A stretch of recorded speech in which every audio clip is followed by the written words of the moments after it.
Father God, thank you for everyone that's here today. I pray that we would set aside all distractions as we go through your word, and that you would fill us with your spirits, and that we would come to understand your words as you would have us know them.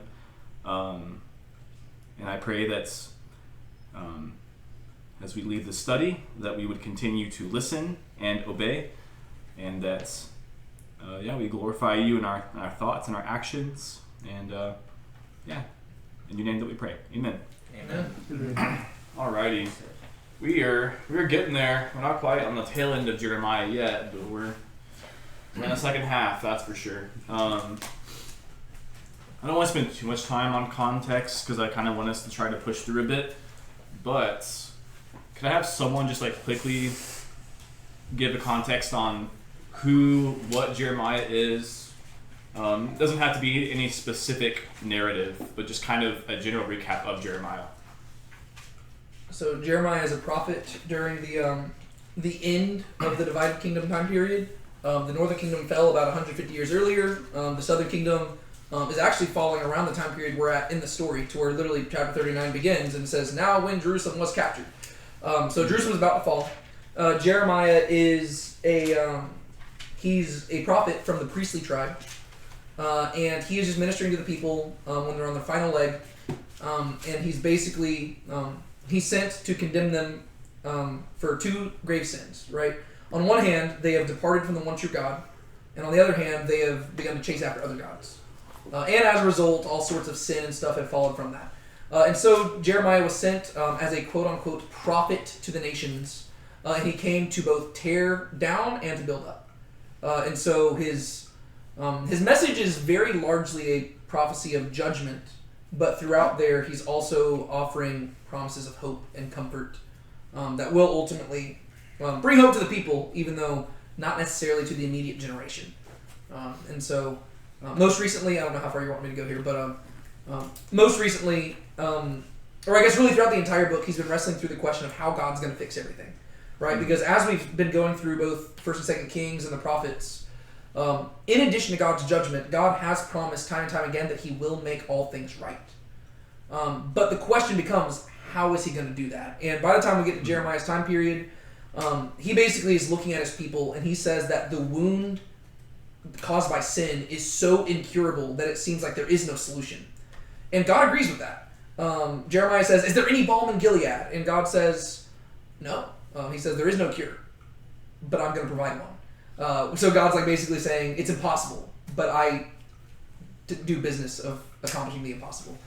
And so basically, most recently in chapter 31, he promised that there is going to be a new covenant that he is going to make with the people. Something that was foreshadowed by Moses and stuff, where Moses said, one day God is going to circumcise your hearts. Or, well, I guess more specifically, Moses said that circumcising the heart is what really mattered, right?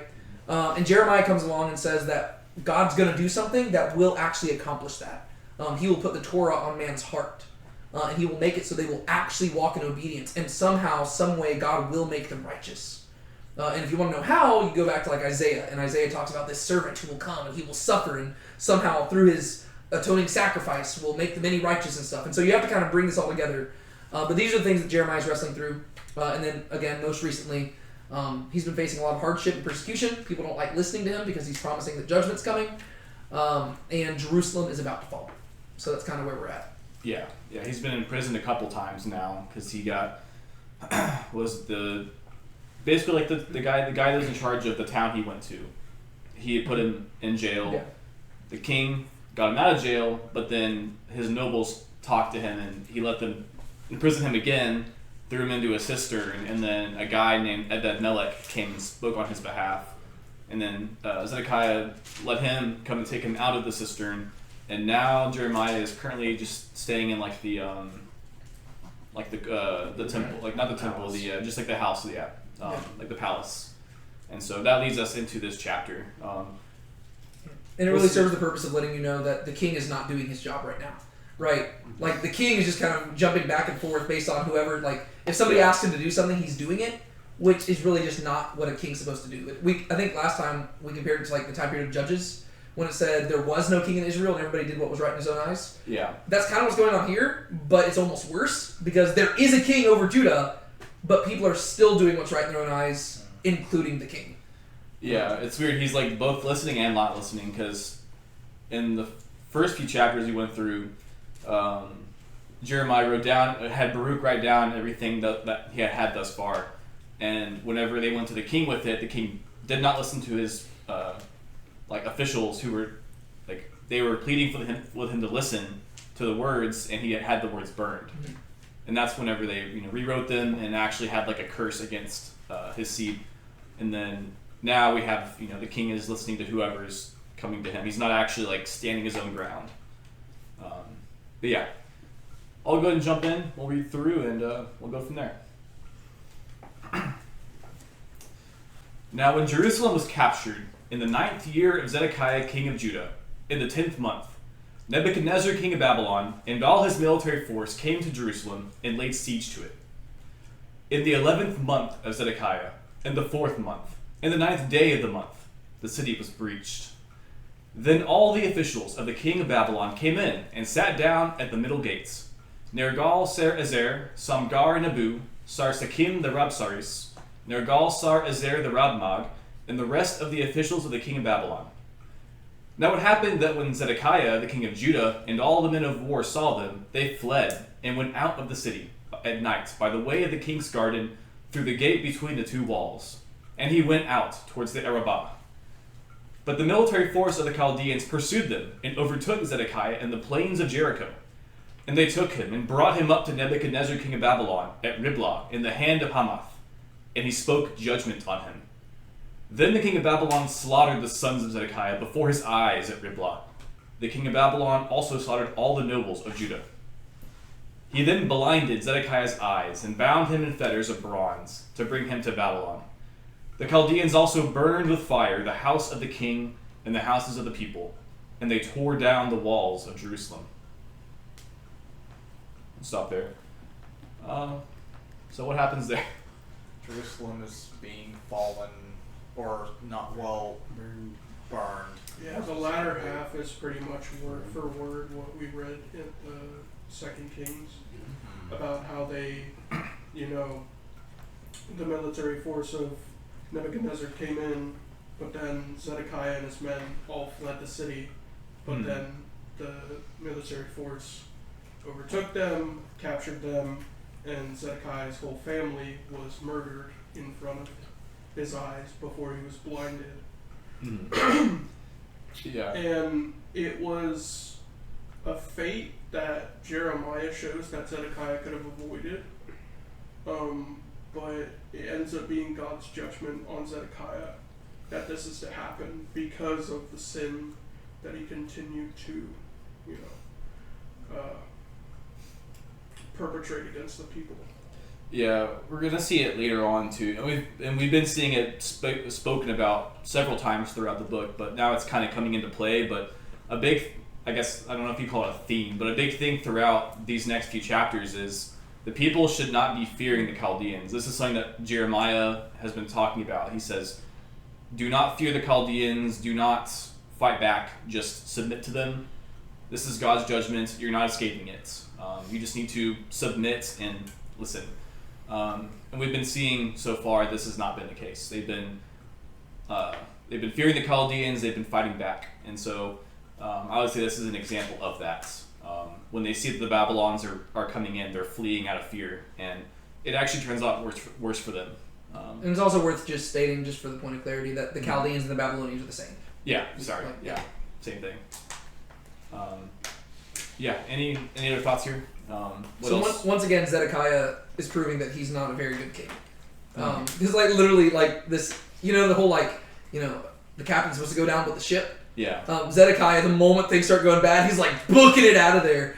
And I'm trying to remember, but I know Nick pointed out that this is basically word for word for what we found in Second Kings. Mm-hmm. When we were in Second Kings, I could go grab my commentary that I've been reading through, but I remember the word garden, it shows up quite a bit throughout scripture, but there were certain key words that showed up close side by side here that seemed to be an intentional callback to almost the Garden of Eden and being exiled or something like that. Oh, yeah. I don't remember exactly what point we had made, but I remember we talked about that. I Like don't the know if word, y'all recall. like the word gar in Hebrew. You're saying? The word for garden. Oh, Yeah. oh, for garden. Yeah. Like there's the word like garden and gate. And Oh yeah, we talked about that. By the way, the King's Garden. Yeah, Yeah. that And that like was how there the too. going out was like the same as. Yeah, like there was like a much deeper point to it because it seemed like there were like I think there were several different Hebrew words that like the only times they ever showed up close together like that was like Genesis 3 and then like here, to where like it seemed like you were supposed to like I think the general idea is that the author is intentionally trying to get you to feel it's like the fall all over again, right? To where Genesis chapter 3 like God gave you this amazing thing, and because of sin you're cast out of the garden. And then now with the people of Judah, God gave you this amazing thing. He gave you a kingdom. He gave you a temple. But because of sin, you're being cast out. Right? So where it's like, I'm pretty sure it's supposed to like, like it's supposed to at least, it's like echo, right? Yeah. To where it's almost like, we've been here before. And that's supposed to kind of reinforce the whole new covenant thing that Jeremiah pointed out. Like, there needs to be a solution. Because we've seen hundreds and hundreds of years of Israel's history, yet the problem that's plaguing them is the same problem that plagued all humanity in the garden. Right? Yeah. Sin is still the thing that is bringing us down and causing us to be exiled from the good place that God gave us. And so, like, that's why Jeremiah's like, there's got to be some solution. We've got to be made righteous somehow. That's like the lingering issue there, if that makes sense. Yeah, for sure.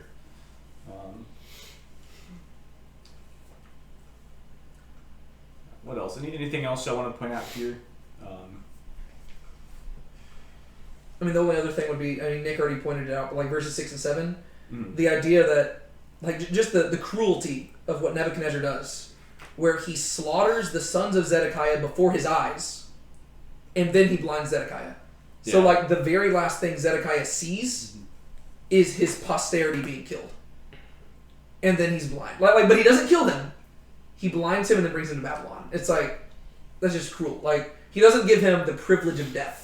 Yeah. Instead, he's like, no, I'm going to make you watch your kids be killed, Oh. and then I'm going to blind you. It's like, that's, I think in 2 Kings it specifies that both his wife and his kids were killed. in my, yeah. And now he's being taken as a trophy. Yeah. Yeah. Yeah. Well, and that's exactly why they wouldn't kill him, right? Because you leave the king alive so you can parade him as a slave. Because if you kill the king, sweet. You come home and be like, hey, I killed the king, and people like cheer about it for like a day. But if you bring a king home as a slave, now he's a lasting It's like a testimony to your constant glory. humiliation Yeah. to the Jewish people. Yeah. Yeah. And then they burned with fire the house of the king, so the palace and the houses of the people, and they tore down the walls of Jerusalem. Keep that all in mind, because eventually when we get to like Ezra and Nehemiah, that stuff's going to be relevant. Because not only are the people being taken captive, but the entire city is being leveled. Yeah. Yeah, I'm gonna say keep in mind for that. I would say also like this imagery will also go into play in a few chapters, so just keep that in mind too. But really all of it is because as we've been talking about before, this exile is kind of like a because we're talking about God's been talking about a future exodus. There has to be a future enslavement, and so this exile is basically that over again. And so just kind of keep that in mind as we go through. Like keep in mind like the final several chapters of Genesis and like through Exodus, because even throughout these chapters we'll also see some different imagery from like the patriarchs and stuff. Yeah, that's like the bad news that precedes the good news. Like, Yeah. hey, good news, guys! God's going to bring about a second Exodus. Wait, but we're not enslaved. You're not enslaved yet. It's like, oh no. Yep. Yeah. And it'll be like depending on what chapter we get to. There's a chapter where it's gonna be like very explicit, like and like very plainly expressed this like imagery of going back into Egypt. Yeah. Well, it's interesting. I don't know if any of y'all have ever read like the fantasy series, The Wheel of Time. I haven't read all of it, but I've read a few of the books. But like the whole premise of that fantasy series is that like time works on like a circular nature, to where it's like basically it's like human history is just like repeating again and again with just slight variations of the same thing. And the funny thing about like that idea is that it's not that different from historical reality. In the sense of history does tend to repeat itself, and that's why people say those who forget history are doomed to repeat it. But throughout Scripture, you see that again and again. Like even in Genesis, like you just see the same story being repeated over and over again, like from Abraham to Isaac to Jacob. It's just a cycle. And then Genesis foreshadows the rest of the Torah, like to where if you look at the history of Israel, they're just reliving out the patriarchs. And then you look at once they get into the Promised Land, it's just the same thing, to where it's just like it's almost like a snowball, just like you see a small version, then a bigger version, then a bigger version, and it's just like the whole story is just the same thing over and over again. And it's just reminding you again and again of the monotony of sin. And how, God like, is essentially just turning Babylon into the Egypt of the north. yeah. Yeah. Well, honestly, there will probably be kind of an ironic twist to that as well, as we'll read later on. But. Well, I guess the irony at this point is that Babylon is technically functioning in the role that Israel functioned in under Joshua. Because, basically the whole reason why God is kicking the people of Judah out is because they have become even more sinful than the Canaanites before them. And so God says, okay, well, just like I sent you to kick out the Canaanites, I'm sending somebody else to kick you out. Yeah. And so the irony is that the Babylonians are the bad guys here, and the good guys have become the bad guys. Like, this is like, so it's like this cruel person, the king, like Nebuchadnezzar, who's literally blinding the king and doing all this horrible stuff. He's technically kind of the good guy in the story. Obviously, what he's doing is bad, but what he is doing is more aligned with God's will than the people of Judah. Yeah. Which is that's scary. Like it almost feels like the Book of Judges all over again, where you're just like nothing is right. Like it's not looking good. Yeah. Okay, we'll move on. And as for the rest of the people who remained in the city, the defectors who had gone over to him, and the rest of the people who remained, Nebuzaradan, the captain of the bodyguard, took them away into exile into Babylon. But some of the poorest people who had nothing, Nebuzaradan, the captain of the bodyguard, had them remain in the land of Judah and gave them vineyards and fields at that time. Now, Nebuchadnezzar, king of Babylon, gave a command about Jeremiah through Nebuzaradan, the captain of the bodyguard, saying, "Take him and set your eyes to look after him, and do nothing harmful to him, but rather deal with him just as he speaks to you." So Nebuzaradan, the captain of the bodyguard, sent word, along with Nebuchadnezzar, the Rabsaris, and Nergal-Sarezer, the Rabmag, and all the leading officers of the king of Babylon. They even sent and took Jeremiah out of the court of the guard and gave him over to Gedaliah, the son of Ahikam, the son of Shaphan, to take him home. So he stayed among the people. Now the word of Yahweh had come to Jeremiah while he was confined in the court of the guard, saying, "Go and speak to Ebed-Melech the Ethiopian, saying, Thus says Yahweh of hosts, the God of Israel, Behold, I am about to bring my words on this city for calamity and not for prosperity, and they will take place before you on that day. But I will deliver you on that day, declares Yahweh, and you will not be given into the hand of the men of whom you are terrified. For I will certainly provide you escape, and you will not fall by the sword, but you will have your own life as spoil because you have trusted in me, declares Yahweh." Here, I feel like God's kind of rewarding Jeremiah for being faithful to him. So he's going to spare him from the trials and tribulations. He's going to send the people of Judah. Well, who's he speaking to? Jeremiah. Well, he's speaking. Okay, first he's speaking to the people, right?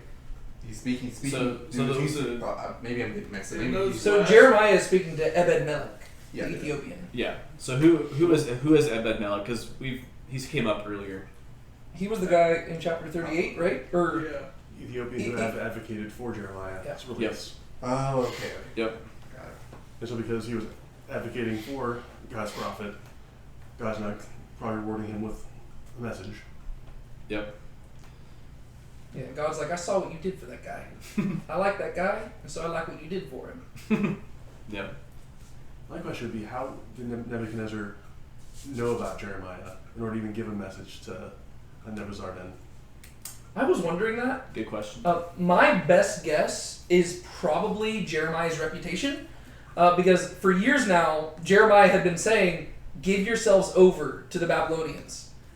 And so I imagine that probably would have like, Nebuchadnezzar probably heard about that, and he was like, "This guy ain't too bad." Like, so you're telling me that this guy has, he's been advocating for y'all to surrender for all these years, and y'all didn't listen? It's like, okay. Like, so I imagine that probably, like, set Jeremiah apart, because Yeah.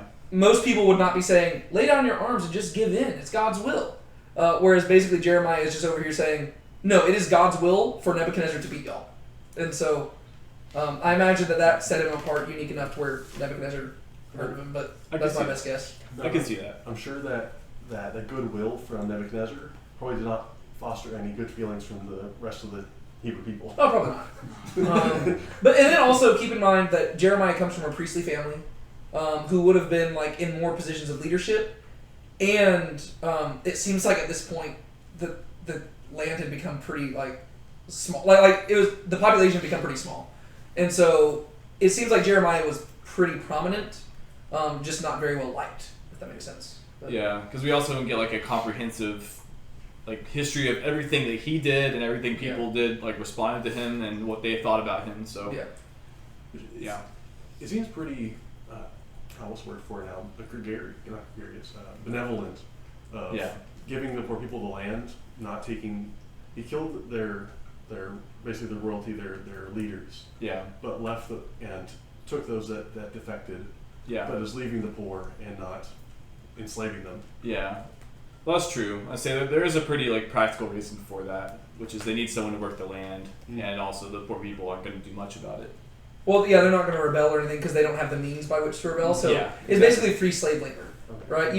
You take the rich people captive and bring them to your homeland to be slaves, and then you leave the poor people back because they have, like, they can't consolidate and form an army and rebel back or anything like that. And so, yeah. So, but there is a point to that to where the poor people might actually have it better off now, to where like they might actually be better off under the Babylonian system than they were under the king of Judah. Like that's a possibility. Yeah.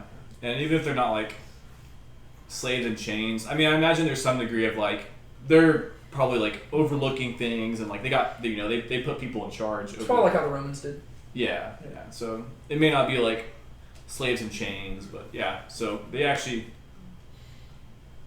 ironically, might be benefiting more from that from them. Yeah. Monty Python. Oh, I'm being oppressed.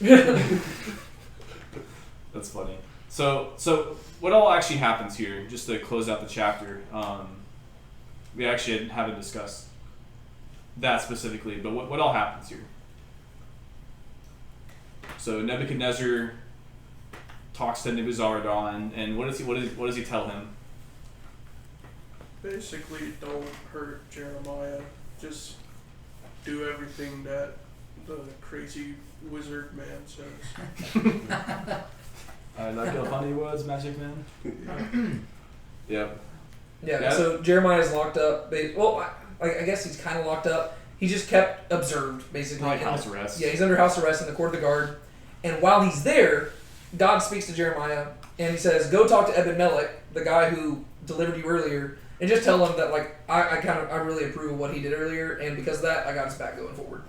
Yeah. Because he says, "I'm about to fulfill my word against the city, but I will take care of you in the midst of that." Which is kind of cool because Ebed-Melech is not Jewish. Like, he's an Ethiopian.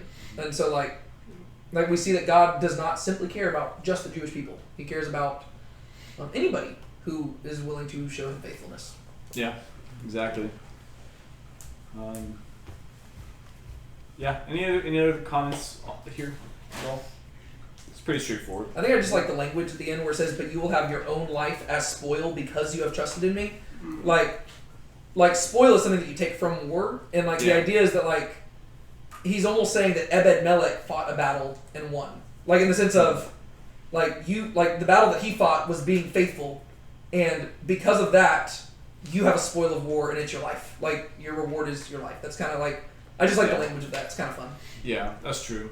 That or like I guess in some cases it's like the king takes the bounty and like just disperses it amongst his people. Yeah. So it's like God fought the battle. He fought the Jews, and then now he's giving them that's his spoil.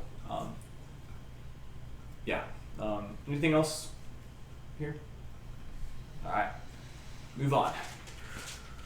The word which came to Jeremiah from Yahweh after Nebuzaradan, captain of the bodyguard, had released him from Ramah, when he had taken him bound in chains among all the exiles of Jerusalem and Judah, who were being exiled to Babylon. And the captain of the bodyguard had taken Jeremiah and said to him, Yahweh your God promised this calamity against this place, and Yahweh has brought on it and done just as he promised. Because you people sinned against Yahweh and did not listen to his voice, therefore this thing has happened to you. So now behold, I am freeing you today from the chains which are on your hands. If it is good in your eyes to come with me to Babylon, come along, and I will set my eyes to look after you. But if it's displeasing in your eyes to come with me to Babylon, never mind. Look, the whole land is before you. Go wherever it seems good and right in your eyes to go. But as Jeremiah had not yet set out to return, he said, Return then to Gedaliah the son of Ahikam, the son of Shaphan, whom the king of Babylon has appointed over the cities of Judah, and stay with him among the people, or else go anywhere that it is right in your eyes to go. So the captain of the bodyguard gave him a ration and a gift, and let him go. Then Jeremiah went to Mizpah to Gedaliah the son of Ahikam, and stayed with him among the people who remained in the land. It's not there. So what happens there?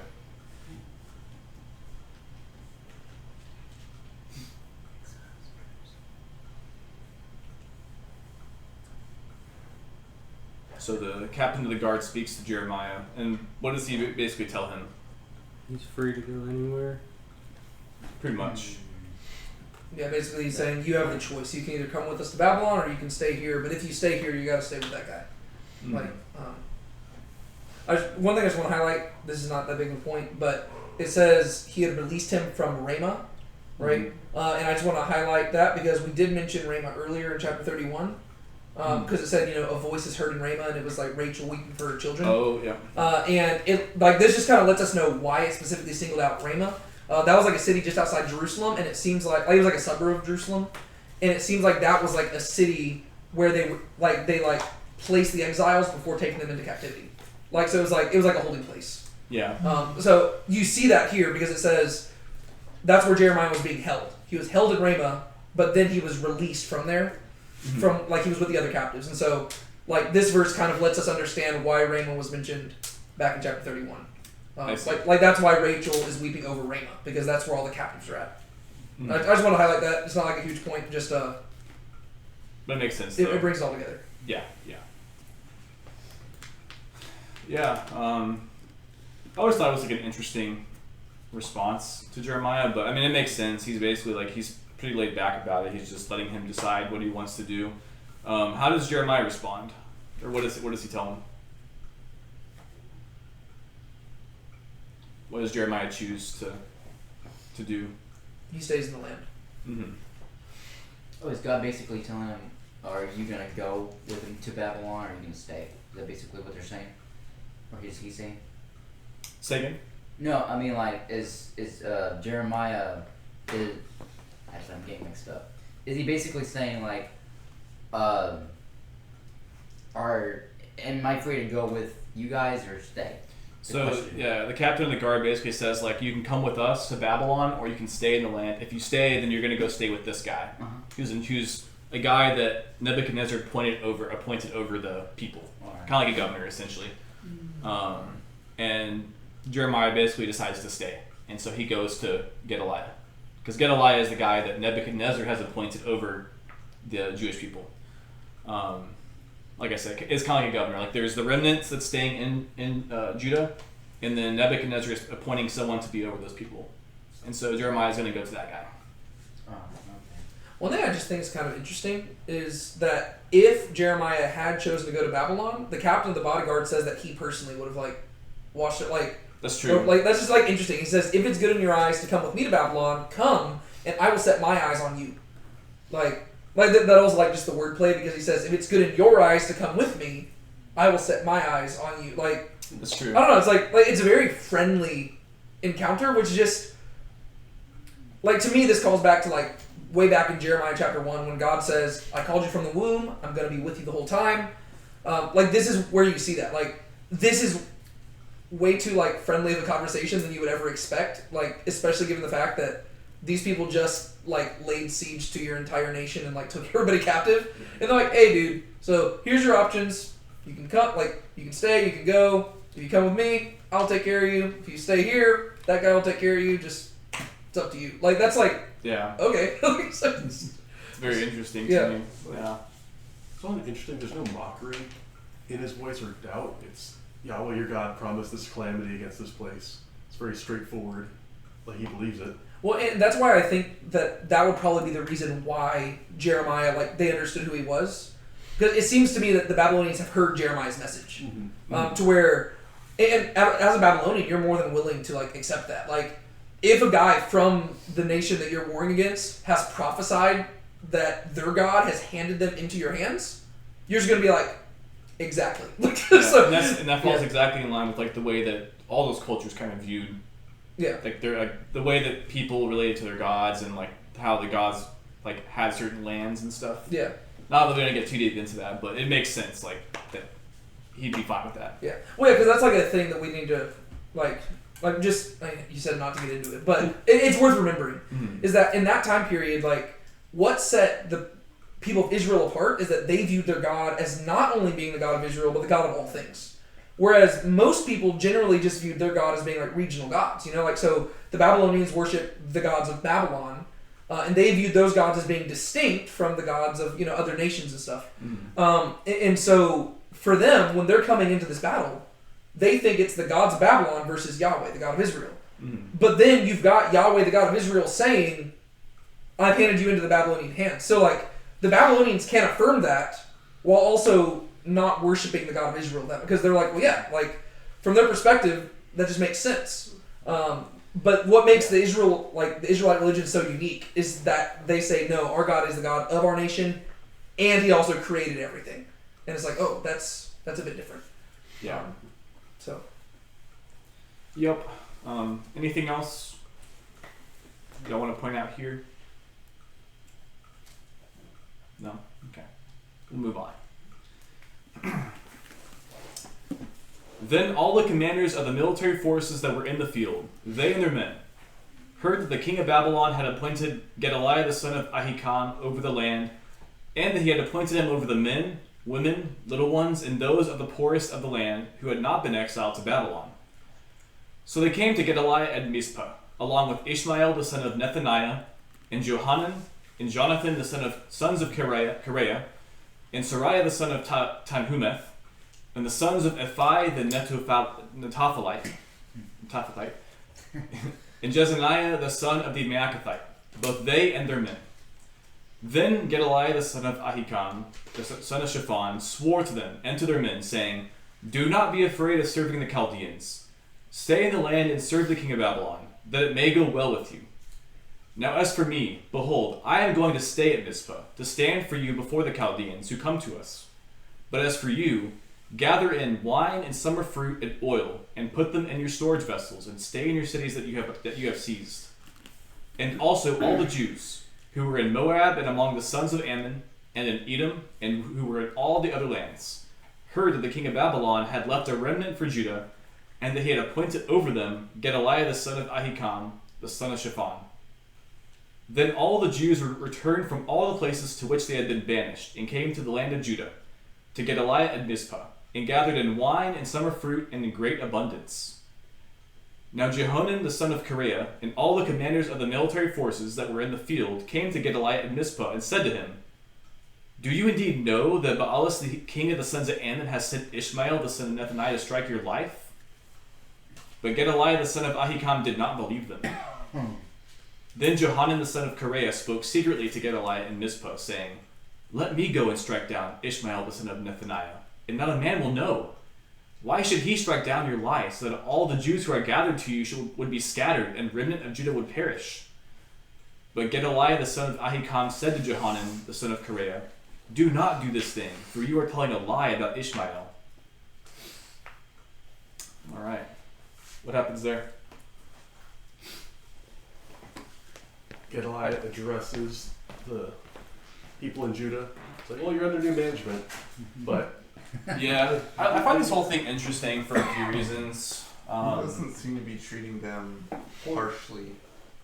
and they seem to be having abundance. Yeah, And good things. He's like, go about your business, just don't rebel. Yeah, so And he's like, I'll advocate for you if push comes to shove.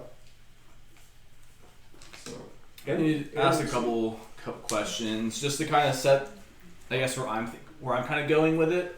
I mean, basically, so does it say in the text that Gedaliah was a Jew? It doesn't say it explicitly, but he is. I'm pretty sure. Yeah, he's just like has a Jew. He has someone from them over them, right? Yeah. 'Cause that would make Yes. sense. Yeah. He just appoints a Jewish person. Language and like culture and all Yeah, that. and Gedaliah, I'm pretty sure it means like Yahweh is great or something like that. Mm. And so. Yeah. So. Okay, there's a couple things in here that kind of just to me are interesting because when God talked about what He was going to do to Judah, what was like the main thing? So like, yes, he said he was going to bring them into exile, but in general, what was like the main one thing He was going to do was like to the people in Jerusalem. It's not a trick question, but like Destroy them? yeah, like He was gonna like have like His wrath was gonna be upon them, so He was gonna like strike them, right, with like pestilence, sword, and whatnot.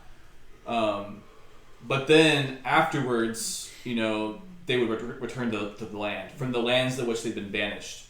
Where is it in verse 12? Yeah. After they've heard that there is a Jew, that Nebuchadnezzar is appointed Jew over the land, they return from the lands they've been banished, and it says that they actually start like gathering stuff in abundance again. The reason I'm asking that is because at least the way I'm reading it, like it almost sounds like it's already like returning from exile, if that makes sense. Yeah, I think it almost is supposed to be like a little bit of a bait and switch. Yeah. Because, I mean, this is probably where you're heading with it, but things are not going to be as good in the neighborhood as it seems at first glance. Yeah. I mean, you already begin to see this by the end of this chapter, but Yeah. yeah, but I think it is kind of like, literally, the people are going off into exile, and as they're being marched off, other people are returning. Mm. Admittedly, they're not returning from Babylon. They're returning from like the very closing neighboring nations, and it seems like these are people who had like. I'm assuming like it says they've been banished, but it seems like these are people who had like almost fled to the other nations, right? Like Yeah. almost for like security. It could have been people from like the previous couple times where Babylon showed up Yeah. and pushed them out. Yeah, it ends up being a bait and switch. Yeah. But part of me like, I guess the reason I'm trying to like say this now is because I think based on what happens later on, you could almost infer that things would have been fine if the next few events didn't happen. Like it's almost like God is ready to bring them back from exile already, but there's gonna be an event that happens later on where it is like, I think it is like the moment where God is saying like, oh no, y'all chose this. Yeah. It's not even me anymore. It's y'all choosing it. I don't want to like spoil it yet, but we'll get there. Yeah. But like at least from a literary perspective, that's to me what it seems like is it is almost already setting up a return, Yeah. where things could be good. Of course, again, what was the instruction that God's been giving the people, like at this point in time? Like what is their main instruction? Turn And- back to Him and listen. Yeah, that and like all, but also in regard to the Babylonians. Surrender, just submit. Yeah. And I think we're gonna see that not fearing not fearing the Babylonians, but fearing God and submitting to the Babylonians. Those like three things. Going forward, we're gonna see that like that is like kind of the main thing that kind of just is the nail in the coffin. Yeah. Like them failing to do those things. Well, and to go off of that, like I'm gonna give a little bit of a an example that might not seem like it's exactly parallel at first, but I told y'all like I've been rereading the Harry Potter series lately, Mhm. right? And I've been going through them pretty quick, and so it's interesting how going through something quick allows you to pick up on things more than like when you go through it slowly. And this time, since I've read the books before, I've been paying attention to like the writing choices that J.K. Rowling made in telling the story, and especially the early books, you're dealing with like young kids who are like 11 years old. Right? Yeah. And 11-year-olds don't typically just jump into scenarios where like they're facing death. And so it's interesting how like when you're looking at the storytelling beats, she thought about that to where like it's not like Harry's just like, I'm gonna go face off with Voldemort. Instead, their first thing is like, okay, we need to go tell our teachers. And then the teachers aren't there for some reason. Okay, or it's like no, like they'll be like, okay, we need to go tell Dumbledore. Oh, Dumbledore's not at the school. Okay, well, let's go tell Professor McGonagall. They go tell her, she doesn't believe them. And then they realize, oh shoot, the teachers don't believe us, Dumbledore's not here, I bet things are going down tonight, we need to take action. So like, the reason why I'm bringing that up is because what J.K. Rowling is doing is she's specifically going out of her way to prove that this was the necessary course of events. Because it makes the story feel more real, right? Because if you have a bunch of 11-year-olds, they're not just going to be like, hey, let's go like take on a mass murderer. Instead, it's got to be something where they have tried all the other natural routes and they realize this is the only option. And that's obviously a fictional fantasy story, but it seems like that's what Jeremiah is doing here, to where he's demonstrating that the exile is the only possible answer, right? To where God, like, if God can be merciful, he will be. But Jeremiah, like, that's why it's like the nail in the coffin, to where it's like, he's like, okay, I took them to exile, and I would be willing to bring them back right now, but they won't. And so it's like Jeremiah is going above and beyond to demonstrate why this is necessary. Yeah. Just to demonstrate that God is not just being a jerk, which ironically people still accuse him of being. But the thing is, if you read the text, Jeremiah's making it clear, no, this had to be the way. Like if there was any other way, God would have taken it. But the people aren't learning their lesson. And so I think that's kind of cool to where it seems like that's what Jeremiah is doing. He's making it so that there's no stone left unturned. It's like, no, this is what it had to be. Yeah, and it is almost like by the end of this like general narrative, he's also making it abundantly clear that it's, even though God is the one who is sending them into exile, he's trying to make them realize like it really is them choosing it. Yeah. It's not just that God is like doing it to them. Yeah. Which makes it even cooler when you get to the New Testament and Jesus shows up and like resolves all of it, because it makes it to where it really is like this masterstroke of genius, to where it's like you have God who like he is accounting for every person's errors and like all the different ways they've screwed things up, and that he intervenes in the story and somehow resolves all of it. Yeah. And it's like it's like it's perfect to where you're like only God could have accomplished this, you know?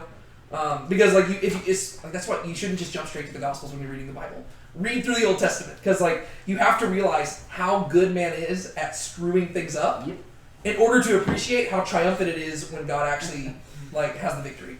Because if you just jump straight to the New Testament, you're not going to appreciate it. You're going to be like, oh, okay, I don't get why Jesus had to die. Whereas if you've read through the Old Testament and you've like dealt with like the same story over and over and over again, and you're like, why do humans keep messing this up? And then like God is like the good version of Thanos being like, I guess I'll do it myself. And then he like steps in and does it. You're like, yes! And like it's like this, like whenever they show up at the tomb and it's empty, and it's like, oh my gosh, like I thought that this was the worst moment ever, but it's the best moment ever. And then like it just like changes everything. Yeah. And so that's why it's important to go through books like Jeremiah, because like you can understand that. See, even Yuppie's getting excited over there in the room. Yeah. Myself. Okay. At the end, Gedaliah is being told of the effect of an assassin coming after him, and then Johanan is offering to counter-assassinate the assassin. Yeah. So there's right. the whole thing going on in the shadow in the background. Yeah, well, because in the whole thing, right, he's basically coming to get alive, being like, God, like, he's basically like, we have a good thing going, let's not ruin it. Because he knows, like, Nebuchadnezzar appointing Gedaliah over the land has been a good thing. It's bringing the people back, things are going well. And he knows that the moment that, you know, like Gedaliah, it's not that he's not, like, keeping things together, but, like, he is, like, it's a good thing. He's a symbol of hope. Yeah, he's a symbol of hope. And so he's like, guy, like, this guy is trying to kill you. It's not just about you, but it's like, no, if he kills you, like, people are going to scatter again. Like, everything's going to get messed up. Because at this point, he even says, the remnant of Judah. Like, at this point, there is the remnants that God said he would preserve. They're in Judah. And so, like, according to God's word, like, it almost seems like this guy would be ruining God's plans. It's like, he's going to come in, he's going to kill you, we're going to go into exile. Like, we got to prevent that. And so it's actually, I mean, it's a pretty reasonable thing for him to want to do. Well, yeah, from their perspective, this is an opportunity to, like, rebuild, because the Babylonians have already conquered them, right? Yeah. And the Babylonians are the greatest threat they could possibly face. And so from their perspective, it's like, okay, like, those guys, like, we don't face a threat from them anymore. And they're ruling over us, but, like, we can rebuild from here. And, like, we can have a good thing. Let's just keep you in charge, and let's just, like, fight for what we have. And so this guy's like, hey, some dude's coming to kill you. Just give me the word. I'll go take him out. Like, I'm already on top of it. Like, I got this. But then Gedaliah just like, no, Yeah. come on, they're not gonna try to kill me. And I guess on top of that too, like even though Gedaliah is not a Babylonian, he is still a Babylonian official, and so it is still whether the Ishmael is a Jew, whether he's an Ammonite. I don't remember which if he would be, but either way, you're still killing a Babylonian governor essentially, and so like that's also going to cause political legal trouble. Yeah. It sounds like right now, like after Babylon came through, it sounds like there's like okay relations, like they're okay, and they don't want to like ruin that relationship. Or like, as we're gonna see later on, like they're gonna become afraid of the Babylonians, and that's gonna drive their actions forward. So they're all like, it's very, very reasonable for him to want to do this. But yeah, and then how does Gedaliah respond? Did not believe. Did not believe. Yeah. It's like, bro, chill out. It's fine. You would never do that. Yeah. Okay. Any other comments on this chapter? Okay, we'll move on. 41. Before we get into it, I just gotta laugh because, like, in my Bible, literally the subject heading is just 2 words. It just says, Gedaliah murdered. It's just so funny because, like, the last verse is, you shall not do this thing, for you're speaking falsely. And it's just like, Gedaliah, it's like, plot twist. I just find that so funny. It's like, I mean, I guess I shouldn't be laughing that, like, a guy got murdered, but, like, it's just funny, like, in the context, it's like, bro, they're not gonna murder me. It's Update. It's like literally that meme where it's like, what are you gonna do, stab me? Guy who got stabbed. Yeah. It's just funny. Okay, we'll move on. Moving on. Now it happened in the 7th month that Ishmael the son of Nethaniah, the son of Elishama, of the royal seed and of one of the chief officers of the king, along with 10 men, came to Mizpah to Gedaliah the son of Ahikam, and they were eating bread together there in Mizpah. Then Ishmael the son of Nethaniah and the 10 men who were with him arose and struck down Gedaliah the son of Ahikam the son of Shaphan with the sword, and put to death the one whom the king of Babylon had appointed over the land. Ishmael also struck down all the Jews who were with him, that is, with Gedaliah at Mizpah, as well as the Chaldeans who were found there, the men of war. Now it happened on the next day, after putting Gedaliah to death, when no one knew about it, that 80 men came from Shechem, from Shiloh, and from Samaria, with their beards shaved off, and their clothes torn, and their bodies gashed, having grain offerings and frankincense in their hands to bring to the house of Yahweh. Then Ishmael the son of Nethaniah went out from Mizpah to meet them, weeping as he went. And it happened that as he encountered them, he said to them, "Come to Gedaliah the son of Ahikam." But it happened that as soon as they came inside the city, Ishmael the son of Nethaniah and the men that were with him slaughtered them and cast them into the cistern. But 10 men who were found among them said to Ishmael, "Do not put us to death, for we have stores of wheat, barley, oil, and honey hidden in the field." So he refrained and did not put them to death, along with their companions. Now as for the cistern, where Ishmael had cast all the corpses of the men whom he had struck down because of Gedaliah, it was the one that King Asa had made on account of Baasha, king of Israel. Ishmael the son of Nethaniah filled it with the slain. Then Ishmael took captive all the remnant of the people who were in Mizpah, the king's daughters and all the people who remained in Mizpah, over whom Nebuzaradan the captain of the bodyguard had appointed, Gedaliah the son of Ahikam. Thus Ishmael the son of Nethaniah took them captive and went to cross over to the sons of Ammon. Stop there. So what happens there? A lot of people die. Yeah. Did you say Ishmael and 10 other people came with him? Yeah, I guess he just has like 10 men with him. It seems it's written like he just walked up to him and slaughtered him, but It's just like, hey, let's have bread. It seems like nothing out of the ordinary. Like, yo, you're gonna have a meal with one of the king's officials, and it seems like they'd be pretty friendly, right? Since Gedaliah was appointed by the king, and so it seems nothing out of the ordinary. And he just like up and kills him. Yeah. This actually reminds me of a story from Judges. a lot of trickery. I was trying to think if there was a Yes. story that's like, I couldn't remember what it was though. So to me, it almost seems like a reversal of the Ehud story. Yeah. Like if you remember yeah. Ehud in Judges, Ehud was a judge sent to deliver Israel.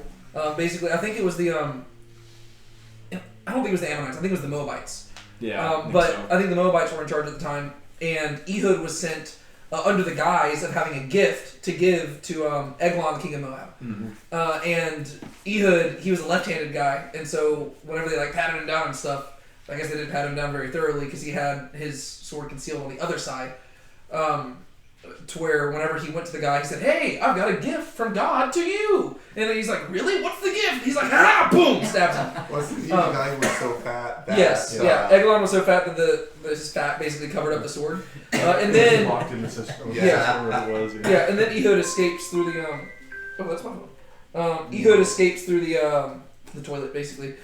It's a really gross story, but Very. And I remember his yeah. guards like being so naive. They're like, "Oh, they're probably just Well, having a it good literally time." says that they smells waited- so bad. it says that they waited till the point of embarrassment because they were like, he's probably in the restroom, but then like it went way too long. They're like, okay, he's not in the restroom, but then they walked in, and because he was dead, he had also pooped himself because your muscles relax when you die. So hopefully you die on an empty stomach, or else you'll embarrass yourself. Anyways, the reason I say that is that this almost seems like a reversal of it because Ehud was sent to deliver Israel, whereas basically these people are falling for a similar plot where like was it Ishmael, right? Yeah. Ishmael shows up, and he shows up in the guise of just being an emissary. Hey, we're just coming to visit. Like, let's sit down and break bread. And then during that, everything goes down. To where it's not obviously a one-to-one parallel, but it's like a similar idea of like showing up as if you're an emissary and then surprising them with murder. But this is even bloodier and even more costly because this isn't delivering Israel. This is actually beginning to seal the Seal their exile. fate. Yeah. Was this cistern that he was filling with bodies, was that the same cistern that Jeremiah was in? I don't think so, because that would have been like more in Jerusalem, whereas this is like over in Mizpah, which okay. Mizpah is like by the Jordan, right? Like on the I'll east. look it up. Because that's a significant city throughout like earlier history. You're right, I forgot he went to a different region. Yeah. So he went to Mizpah, so it's not the same one. It's actually the same, but it does mention that it's the same one that King Asa made on account of Baasha, which I don't remember that story, but It's in 1 Kings 15. I'll flip to it. But okay. But yeah, so earlier, we had Jeremiah being thrown in a cistern, but now we have a cistern being filled with like dozens of dead bodies. Yeah. I mean, what do you say? Does it say how many they killed? It's stinking bad. didn't it say like? I mean, it mentions that 80 men from Shechem. Yeah, I think Which- they killed all of them. It made it Which, sound like. which to It's me seven that people. to me Seven that people, story three almost others. reminds me more of like Simeon and Levi, like men from Shechem that they like Oh yeah, deceived and killed. yeah. Well, and even more from that, like Shechem, Shiloh, and Samaria, those are all significant, like cultic sites. Mm-hmm. Like to where those are all like each of those cities has been significant in a religious manner for the people of Israel throughout their history. Like I believe Shechem was the first city that Abraham even arrived at. Whenever like Oh, I think like you're- I in think Genesis you're right. 12, whenever he like first came to Israel, I think it first said that he went to Shechem, and then there's like a whole history behind Shechem, and then Shiloh is like where the tabernacle was originally at, and Samaria was the capital of the northern kingdom, and so Yeah. like all those are significant areas, and they're coming down apparently as like pilgrims, and they're in like their beards are shaved and their clothes are torn, so they're in like Grieving for mourning. like they're in a state of like grieving. At first, I thought it was like they had been like humiliated by somebody else, but I think it's like like they did it to themselves. I see a sense of like grief. Yeah, I figured it was like mourning because of the exile. Yeah, Destruction. and we see that the temple is still standing. Yeah, it's almost interesting because I guess it is almost like it's people from the northern kingdom that are coming down to like the southern kingdom, Yeah. which is interesting. This is what Ishmael's aim is here. Well, it says the king of Ammon sent him to do it. Oh, sent it. Well, it says that Johanan told Gedaliah that the king of Ammon sent Ishmael to kill him, and then that's when he didn't believe him. But now this with the man from Shechem, that probably wasn't a requirement. Yeah, so Ishmael and his men, they like had dinner with Gedaliah and his men. They got up and they killed him when they had him like like red wedding style basically. And then it sounds like as they were leaving, that happened on the next day when no one had yet known about the whole killing. No one knew about it yet. So these guys come along, 80 men come along. They don't know anything about what just happened. They're in a state of mourning. They're vulnerable. And he's like, "Hey, come on over here." They don't know that he's dead, so they come over to where Gedaliah, to Mizpah. They just assume that Ishmael's like a servant of Gedaliah or something, like coming to like meet them. Yeah. Yeah. And then basically, I mean, I'm assuming it says that they went into Mizpah, so I guess they must have like locked him in, and then they just killed him, and they threw him in the cistern. I don't know if that was like hide the bodies, but Well, yeah, I think this is all just like a cover-up job. It's like Yeah. he didn't show up to kill these guys, but like all of a sudden these 80 people show up. He's like, well, they're gonna know what we did, so we gotta take them out too. So it's, like I find it kind of comedic. It's almost like one of those like in like a slapstick comedy where it's like, oh well, this is like it's like the sister just getting more and more filled. But yeah, exactly. So I looked at the past in First Kings. It tells us about the war between Asa and, but it doesn't like talk about the. It doesn't mention the cistern explicitly. It's just on account of. Yeah, so it was apparently just like, I guess at that time it was made. So Yeah. I think there's also greed at play. So they probably definitely they took the grain they had and then they kept prisoners 10 to get at the store rolls they had. Yeah, I guess they were just like, wait, we can give you stuff, and they were like, okay, that's fine, we won't kill you. That's what it sounds like. make a good case. it's We do like food. like even worse too. Nebuchadnezzar's It's just gonna like do I don't know. anything Just- about this. yeah. And then other than that, it says they took captive all the remnant of the people who were in Mizpah. So I guess he basically just locked the city down at that point, huh? He We're killed. So in the last Oh. verse 10, he says he took captive all the remnant of the people who were in Mizpah. So I guess he must have been like in like the house, like maybe like where the governor was. Yeah. Killed all them, went out, killed all them, and then like at that point it was becoming public. So I guess he just like locked the city down. And was like, Yeah. no one's leaving. I am the captain now. Yeah, it was like basically a mutiny at that point. Yeah. And so right now, like it seems like the city is basically being locked down. Like he's keeping everyone captive. Yeah. Everyone who wasn't already been killed, which includes some Babylonian officials. He says like the king's daughters and all the people who remained. Well, and then he's taking them away, right? Because it says, thus Ishmael took them captive and went to cross over to the sons of Ammon. Oh, So that's he's right. like- So I guess he did. So he took them captive, and now he's taking them into another exile. So he's taking Yeah. them over to the Ammonites. Yeah, which I guess is Yeah. the guy that sent him was the Yeah. king of Ammon. So Yeah. that's true. It is like a second exile. I think there's probably an irony to his name being Ishmael as well. Just because historically, Ishmael being like, you know, the other son of Abraham, and like there's probably like a, we probably don't need to spend time looking into it, but like there's probably like a, I don't know, something you could probably draw out of that. Yeah. Any other comments on those verses? Okay, we'll move on. But Johanan the son of Kareah and all the commanders of the military forces that were with him heard of all the evil that Ishmael the son of Nethaniah had done. So they took all the men and went to fight with Ishmael the son of Nethaniah, and they found him by the great pool that is in Gibeon. I don't know if you can maybe look this I'll up. look it That story from Kings with Joash and Or 2 Samuel. yeah.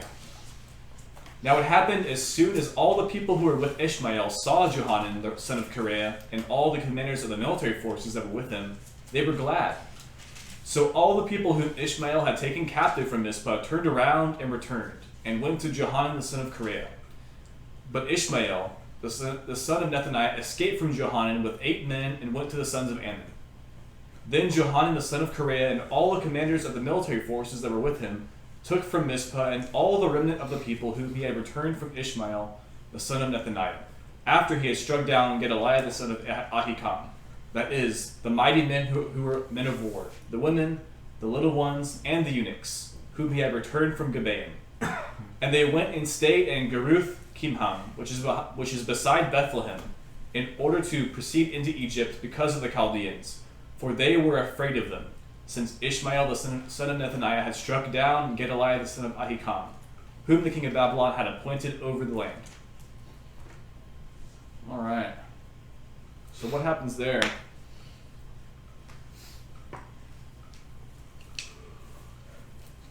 So Ishmael starts going towards Ammon, and then someone takes action. Someone hears about it. Who is that? I think that's verse 12. Yeah, it is verse 12 or 11. Who comes to save the day? Johanan son of Kareah. Yeah. So they hear about what's going on. Remember, this is the same guy that warned Gedaliah about what Ishmael was going to do. Yeah. So he's like, I knew it. I told you. Told you it was gonna happen, and you didn't listen. Yeah, and then of course, like, remember again what he warned Gedaliah about was that the people were gonna start scattering, and that there was the Babylonians too, and so as you can imagine, he's like, oh crap, I gotta do something. We gotta fix this, and so he takes action. And what does he do? It's all He of them. goes, takes all the military forces, goes and approaches Ishmael, and it says, Ishmael saw Johanan, and they were glad. So it seems like they had some kind of potentially friendly relationship. Well, it doesn't say the people. It doesn't say Ishmael did. It says the people who are with him. Oh, okay. It's actually kind of a cool scene. Like, Yeah. it's like basically these people are being taken captive, and then they see like some guy with like a small army like showing up like out of nowhere. They're like, yes! Like I just keep thinking of books that I read. There's like a series, like a trilogy about King Arthur.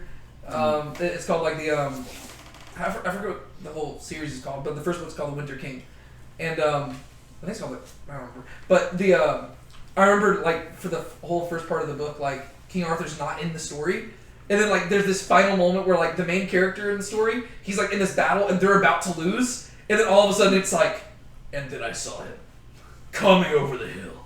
And like it's like this like epic moment, and you just know you're like, it's Arthur. And then he's like, Arthur. And then it's like cuts to the end of the chapter, and you're like, yeah! Like that's kind of how this moment is, where it's like everybody's like, oh, hope is lost. Like they thought they were gonna rebuild, then Gedaliah gets killed. They're all being captured, so it's actually worse than before.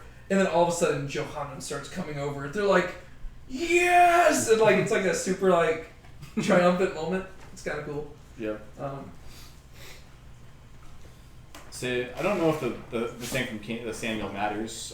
It is like let's finish summarizing what happens, and then I'll bring it up. But. Cool. Ishmael escapes, right? So basically, Johanan and all his men show up. Everyone who's with Ishmael is like, whoo, finally, whoo, we don't like this guy.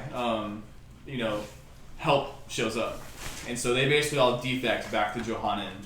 But it says that Ishmael escapes with 8 men, and he goes back into Ammon. So he's going back into Ammon with these people he took captive.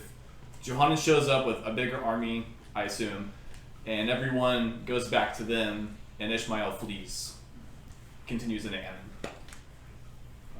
And then basically now Johanan and his men, they're all in charge of these people now, because at this point he's basically in a situation where he's like, oh crap, okay, so Ishmael killed Gedaliah. Now the Babylonians are going to be super mad. They're going to come after us. Ishmael escaped. What do we do now? He's basically just left with all these people. He's like, what do we do? This is like the remnant right here. And that kind of is where like the chapter leaves off. It leaves off with them going next to Bethlehem, which is to go into Egypt. So they're going back this way. Because I believe Mizpah is close to the Jordan, like east. And then Bethlehem is more west. And so they're going west in order to go like into Egypt. And so this is where it comes to the story that Sean told me to pull up.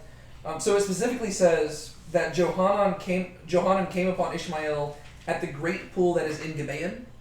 And this is not the first time we've heard of this pool, because it was the location of another significant battle a few hundred years earlier. If you remember the story, this is in the beginning of 2 Samuel.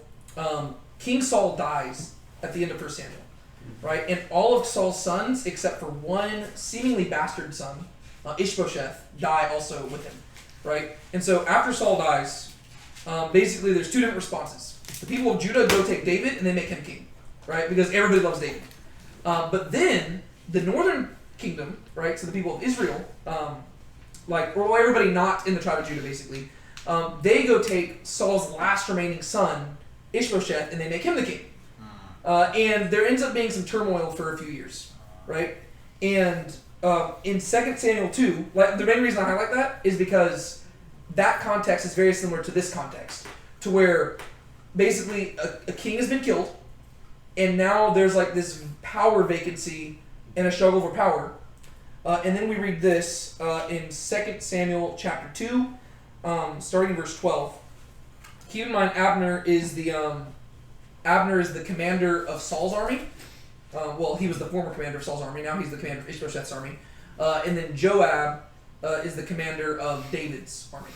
Right. So it says, Abner the son of Ner, of the servants of Ishbosheth, the son of Saul, went out from Mahanaim to Gibeon.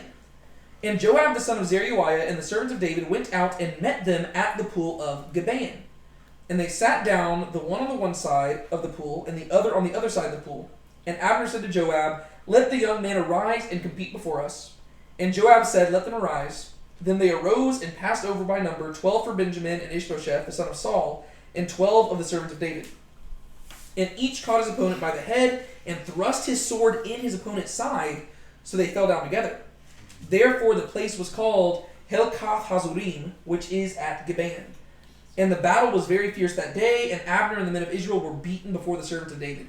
And basically what ends up happening is that Abner and all of them are like fleeing for their life, and Joab and all of his people are chasing after. And then that's when Abner ends up killing one of Joab's brothers. Right. Yeah. And basically just a bunch of different stuff unfolds because of that. But long story short, I just, like, the main relevance is that, like, anytime a location shows up in the Bible, it's usually, if it's mentioned, it's probably relevant. For us, they're just all random locations because, like, we're not super familiar with the land, but it's kind of like, if you were to detail that, like, a battle happened right outside the Alamo, we'd be like, oh, whoa! Like it's like, all of a sudden you're thinking, oh, are there any parallels here? Right? And so, the main parallels I see is that there's, like, this power vacancy, they're at the pool of Gibeon, and it ends up with, like the story culminates with, like, somebody fleeing for their life. Right? Like, the person who established themselves in power are fleeing by the end. Right? Mm-hmm. And then, like David's army ends up, like, gathering and, like, they regroup and stuff. So, there are definitely some parallels between the stories. Probably not anything worth, like, lingering on too long, but, like... It's still cool, though. Yeah. What else? Do you have anything else to add there?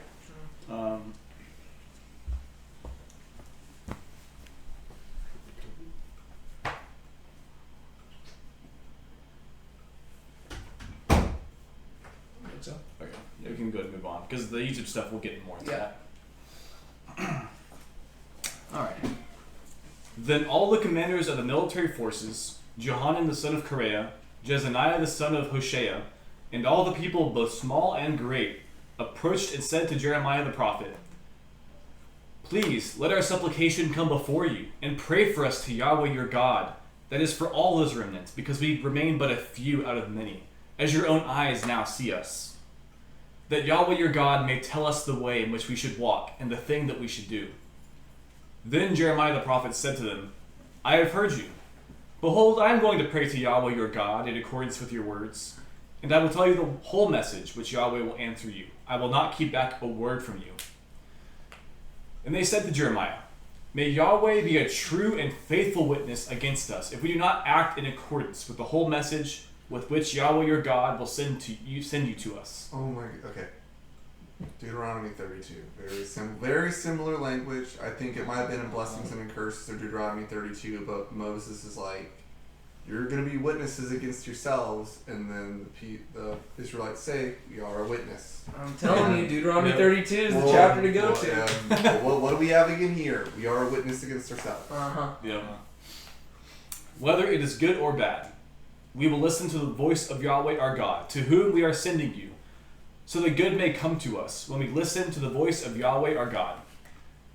Now it happened that at the end of 10 days, the word of Yahweh came to Jeremiah.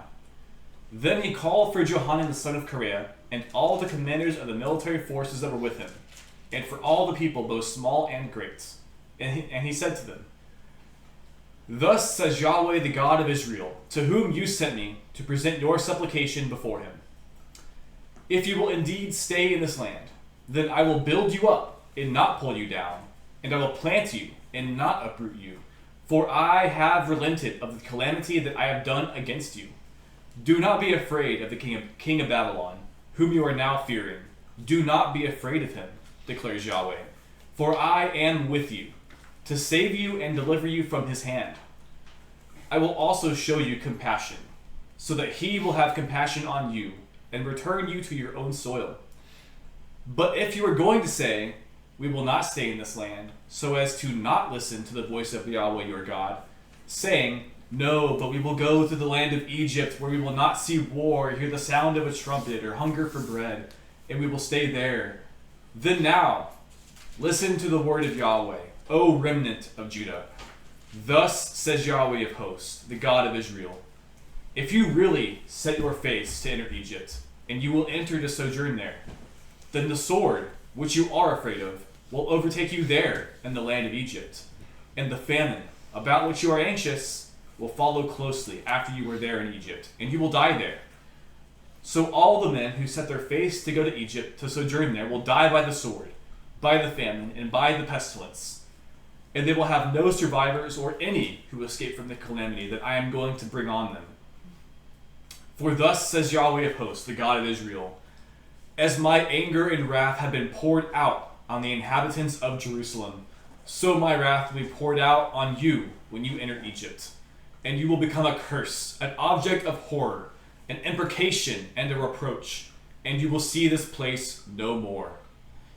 Yahweh has spoken to you, O remnant of Judah. Do not go into Egypt. You should clearly know that today I have testified against you, for you have only led yourselves astray. For it is you who sent me to Yahweh your God, saying, pray for us to Yahweh our God, and according to all that Yahweh our God says, tell us so, we will do it. So I have told you today. But you have not listened to the voice of Yahweh your God, even according to all that he has sent me to tell you. So now, you should clearly know that you will die by the sword, by famine, and by pestilence, in the place where you desire to go to sojourn. Oof. Wow. That basically tells them don't go to Egypt, but you're going to go anyway, so this is what's going to happen. Yeah. Jeremiah's given some major Moses vibes in this. Yeah, literally. Yes. Well, especially the amount of times he uses the word Shema, like to hear, Yeah, to hear. or listen. It's like it's repeated so many times. There's a lot to unpack. Again, I'm going to say it again, exactly the same language Moses uses near the end of Deuteronomy, right? He's like, look, you do what God says, everything's going to be fine, you'll be blessed. But you're not going to do that, so this is what's going to happen. Yep. And again, no, I'm sorry. What do you have here? Pretty almost the same language. Yeah, again, and all of this, it's just, again, God is going back to the root issue. And throughout all of this, the people they're still not listening. Yeah. Because they're asking for guidance, they're asking for help, and Jeremiah, and God is basically saying, I've already told you like 1,000 times. You're not listening. Like, the reason all of this is happening, the reason you're in this position, the reason you're running in fear is because you're not listening to my voice. And then we're going to see that they're not going to listen to his voice, and so they're still putting themselves under the judgment that God has. Basically, God already has, like, back in Deuteronomy, and we saw this in the beginning of Jeremiah, that God basically saying that he was going to do what he said he would do back in Deuteronomy, where he would afflict them with the sword, the pestilence, and with famine. And it sounds like he's basically he's saying at this point, I've done that. I've done my judgments. Like, I have poured my wrath out. If you just listen to my voice, we can start over. We can be good. I'll build you back up. Like, you are the remnants. Just be faithful. We'll be good. You're in the land. But you don't get it. You still don't get it. And so, like, even though I've already done this, I'm gonna have to do it again. You're gonna go to Egypt. You're going into exile. I'm gonna have to still do the same thing again. Yeah. Well, like the whole thing is like, God, what do you want us to do? I just want you to hear me. That's it. Like, it's like, oh, so you want us to offer 1,000,000 sacrifices? No, I just want you to hear me. You want us to go to Egypt? No, I just want you to hear me. Like, that's it. Yeah. And like, he's getting so frustrated. And there was something I was gonna add. Like, I was gonna say about that. I don't know what it was. You saying that gave me major flashbacks to your first sermon. Oh yeah. Which I think was along that same Yeah. topic. Well, it is. Like, it always goes back to that, right? Like, it's always just like God is just so frustrated. He's like, guys, like, it's not that hard. Oh, what I was gonna say is just from a practical perspective, like, it's much easier for us to perceive this in others than it is in ourselves, right? It's easy for us to look at the Jewish people and be like, why don't they get it? But like, I know I've done this in my own life, but it's a lot easier when I'm like talking to like my students or something, and they're just like, well, I don't know, like, I've got these two decisions before me, and I just can't tell which one God wants me to do. And like, from an outsider's perspective, you're like, there's a very clear, correct choice here. Like, it's like the Bible's pretty clear on this, and like you should definitely do that one. They're like, I don't know, like I think God might want me to do this one. You're like, no, like, that's like not listening to God. This is listening to God. But from an outsider's perspective, it's very easy to see that. The issue, and this is what Jeremiah is addressing, is that the heart is deceitful, right? Like he's been saying that throughout the whole book, and that's exactly what these people are dealing with, right? From an outsider's perspective, you can tell and you can see somebody, you're like, okay, there's a clear, correct choice here, and if you want to hear God, go do that.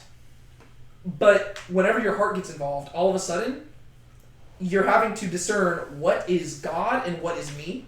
And that's why even to this day, it's hard to discern whenever people say, well, how do I know if God is telling me something? That's a very hard question to answer, right? Like the best thing you can do is test it by scripture. And then, like, to me, what I usually tell people is I ask them, like, okay, would you naturally go do this on your own?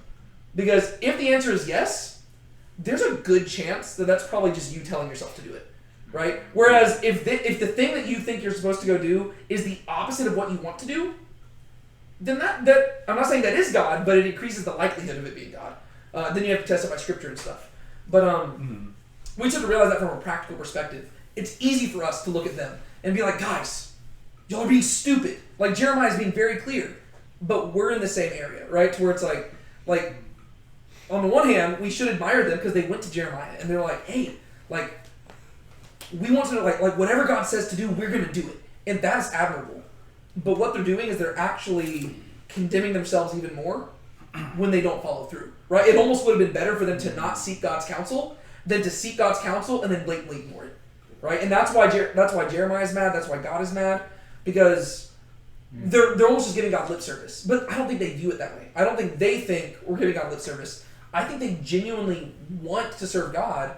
The issue is they're not perceiving how deceptive their hearts are, right? To where on one hand they're like, we want to listen to God, and Jeremiah's like, okay, well here's what God says, and they're like, are you sure though? Like, we don't even know if you're a real prophet. Like all of a sudden, like a few seconds ago they thought he was a real prophet who could hear from God, but then whenever God gives them a message they don't want to hear, all of a sudden they're like, well, I don't know. I mean, to be fair, most people don't like you, Jeremiah, and like all of a sudden it's like they start questioning things. Yeah. And that's why Jeremiah's mad. It's like, okay, like really you just want to do what your heart wants to do, but you want to feel good about it, and therefore you want God to affirm what you're doing, but he doesn't. And you're wanting to go down to Egypt, and therefore when you go down there, guess what? You're going to die. But if you stay in the land, you'll be fine. God will take care of you. But that's going to be the hard path, and you don't want to do that. You want the easy path. And so it's like, I don't know. It's interesting. Like it's a very exciting chapter just because of how simple it is. It's a very simple message, but it's the most complex thing to apply, right? Because the message is simple. Listen to God.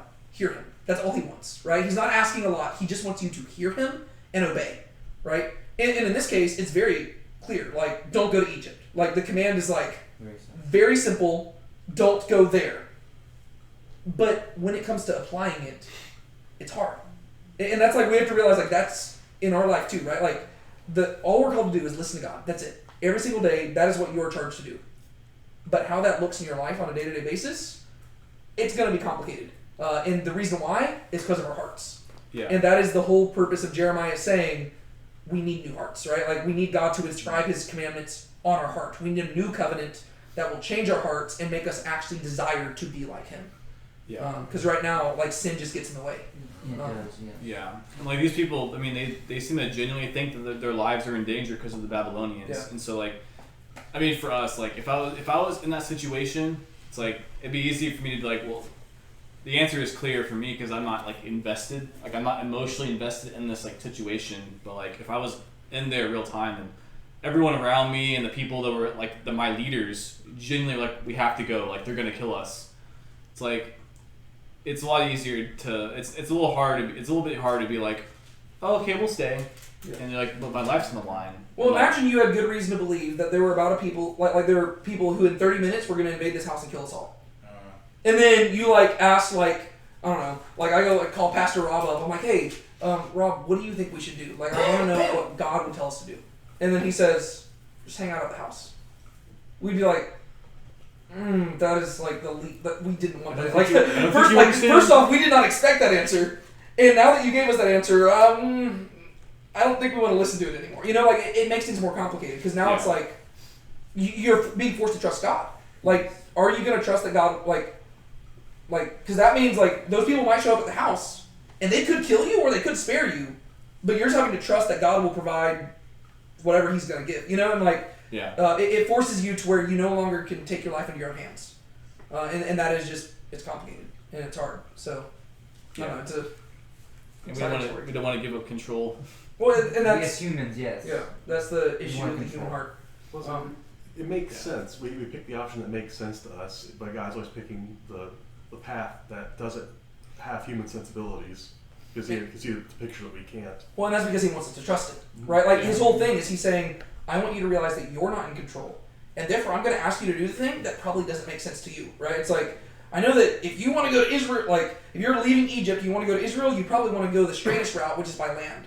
Instead, I'm going to take you to the edge of the Red Sea, and then I'm going to harden Pharaoh's heart and have him send the army to surround you, and you're going to be locked in there. It's like, but don't worry, I'll pave the way, and like that's just what God does. And I don't know, I like how this story is a perfect, like, just a snapshot of the whole book of Jeremiah, because like this story shows what Jeremiah's big issue is. Like, this is the incurable disease. Like, it's like these people, they seem like they genuinely want to listen to God, but then God asks them to do something that's very difficult. And when it comes down to it, sin wins, right? And it's like, no, and the whole irony behind all of this is the place that they want to go down to is the very place that God freed them from.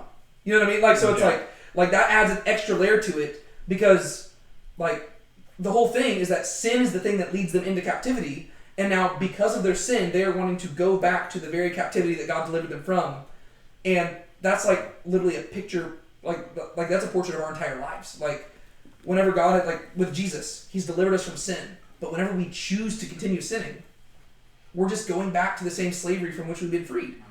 And but the thing is, the reason we do that is because our hearts are deceitful, right? Yeah. And in the moment, we know I should follow God, I should listen to Him, but we're like, but I really want that instead, right? And like, and that is Jeremiah's whole issue. It's like it's such an incurable disease. He's like, if we place our hope in ourselves, we're doomed, because like God gave them 613 commands in the Torah, yet those commands did not make them righteous. All it did was expose their unrighteousness. And they're like, okay, sweet. Well, it turns out we need something that will actually change our hearts.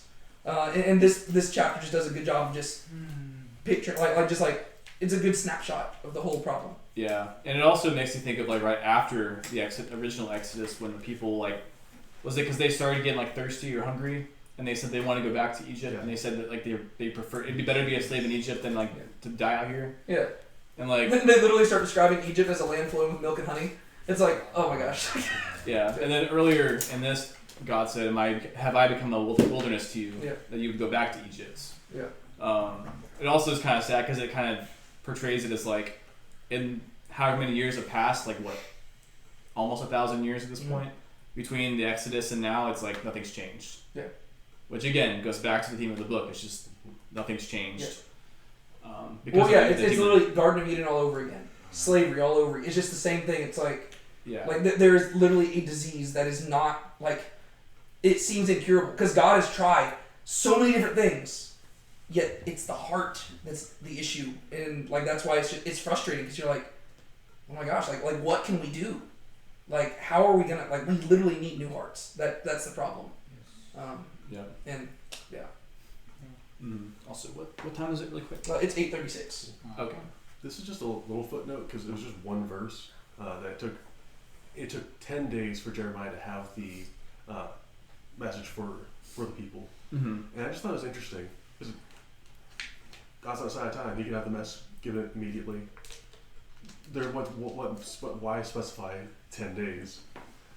I don't know if that's applicable to us in the sense of figuring out when God's going to speak to us or give us an answer. Well, that stuck out to me too, especially because Jeremiah's a prophet, right? Like, I mean, like nowadays, like if I were to like want to hear something from God, like I have no reason to expect that I would even like hear something audible, right? Yeah, right. Whereas Jeremiah is a prophet of God, like the way that the prophets depict themselves half the time is like that it's almost like there's like God on speed dial. Like where, what was it, Amos? Where Amos is like, oh yeah, God does nothing without first revealing it to the prophets. Yeah. To where you read that, you're like, oh wow, like these guys, like they've got like a very close connection. And there's even something that I forget exactly what language the people used, but they literally said like we are sending you to God. Yeah, like, verse 6. Yeah, whether it's good or bad, we'll listen to the voice of Yahweh or God, to whom we are sending you. Like, they're speaking to Jeremiah as if he's Moses going up the mountain. It's like, hey, just go talk to God with us. But then, like, it does say, oh yeah, it took 10 days. Now, it happened that at the end of 10 days, the word. Like, I did think that was interesting. I don't know what to do with that, other than, like, I don't know, like... There's a concept where it Yeah. could be letting them have enough time to make their decision, but it doesn't specify that God's hardening their hearts or anything like Yeah. that. Yeah, like, I think it just could be, if anything, like, the 10 days here could just be, like, it could be showing that God works on his timetable, not ours. Because they obviously want a quick answer now, right? I mean, like, there's impending doom. They think that something's about to happen and they're about to be, like, destroyed. And then God waits 10 days. It's like, Just, yeah. he's not in a rush. But then there's the interesting idea that, like, Jeremiah, you would typically expect a prophet to just get, like, an answer right away. But instead, even Jeremiah is, like, praying and praying and praying and not hearing anything back. I think that there's probably some sort of message there. I'm sure we probably want to move on to get to other stuff, but like that did stick out to me too, to where I want to like reflect on that a little bit. But Yeah, but I do like how you and Joseph and y'all mentioned that it kind of is framed like in a Moses sense, where it's like the way that he talks to them. It is almost like it is not too different from like him talking to them like when they're about to enter the land, where he's basically saying like instead of them going like leaving Egypt and going into the land, it's like they're leaving the land about to be going into Egypt. it's like a mini, like this whole chapter is like a mini Deuteronomy. Yeah. Yeah. Let me give like it might be a stretch, but you remember when Moses went up on Sinai and then Aaron was left down and they made the golden calf and all that? Well, maybe the people in those 10 days made some sort of decision to go back to Egypt. Maybe they're like, well, God's not getting back to us. We'll just hightail it to Egypt. Mm-hmm. Or maybe I've made it. Maybe didn't hightail it. Yeah, but maybe they made that decision. Yeah, I don't know about that necessarily, but I mean either way, like it is the same thing where earlier in Jeremiah, God said like when he originally made the covenant with like Moses and like the patriarchs and all them, his original thing wasn't the Torah. It was be my people, listen to my voice. I will be your people, or I will be your God and you'll be my people. Because I mean the whole idea of the law and the Torah being there is just to. I mean, yes, they should follow it, but it's to point out how sinful they are, not necessarily to be like follow this tooth and nail. But again, also obeying the Torah flows from God, listening to his voice. Itself, yes. Well, yeah, like just following the Torah is like just empty obedience without actually hearing God. It's actually impossible. Because the thing is, there are certain commands in the Torah that you cannot do both at like the same time, because like one of them might be like a strict law of like, oh, don't work on the Sabbath. But then like, what if your neighbor is like dying and you need to help them out? Yeah. Okay, well obviously like God wants you to love your neighbor. And so like if you're just following it like empty rules, you're going to miss it. And that's why Jesus was so critical of like the Pharisees, because like they were just like, they were like hyper-emphasizing the Sabbath rules, but they were neglecting loving their neighbor. And he's like, okay, you're missing out on the heart of what God was saying behind it. Like you've got to hear God, right? I desire, like to hear is better than to sacrifice. Yeah. And so, yeah, like this whole chapter to me, it's just like a mini Deuteronomy where, I guess, like you were pointing out, in Deuteronomy, Moses is saying, when you get into the land that God's given you, this is what you should do, right? I put you before you life and death. Choose life that you may live. Whereas now Jeremiah is saying, everybody else has left the land that God gave you. He has allowed y'all to stay here. Since you're in the land, stay in the land. I put before you life and death. Choose life that you may live. But if you go back to Egypt, you're going to die. And so it's very similar to Moses, but it is kind of that reversal towards like Moses sending them into the land, and Jeremiah is just trying to hold them in the land. Like don't leave. And even earlier, whenever I think it was Gedaliah said like, serve the king, it'll go well with you. Even that's like language that calls back to like serving God as the king in the land. But any other comments on this chapter? We can move on. I think it's also funny that Jeremiah just like calls them out in verse 20. For you have only led yourselves astray. For it is you who sent me to Yahweh your God. To me, that also calls back to like Moses with if you remember during the golden calf incident, like God and Moses are up on the mountain, and God says, "Your people whom you brought out of Egypt have sinned against me." And Moses says, "God, your people whom you brought out of Egypt. Yeah. God, Moses is like, no, they're not my people, they're your people, God. And you need to show mercy to them. But like right here, Jeremiah is like the people are like saying, oh, well, you went to God. And Jeremiah's like, y'all are the ones who sent me to God. Like, y'all asked for God's voice. I told you what he said, and now you're not willing to listen. One other thing I like this isn't a long thing, but it specifically, go back a little bit.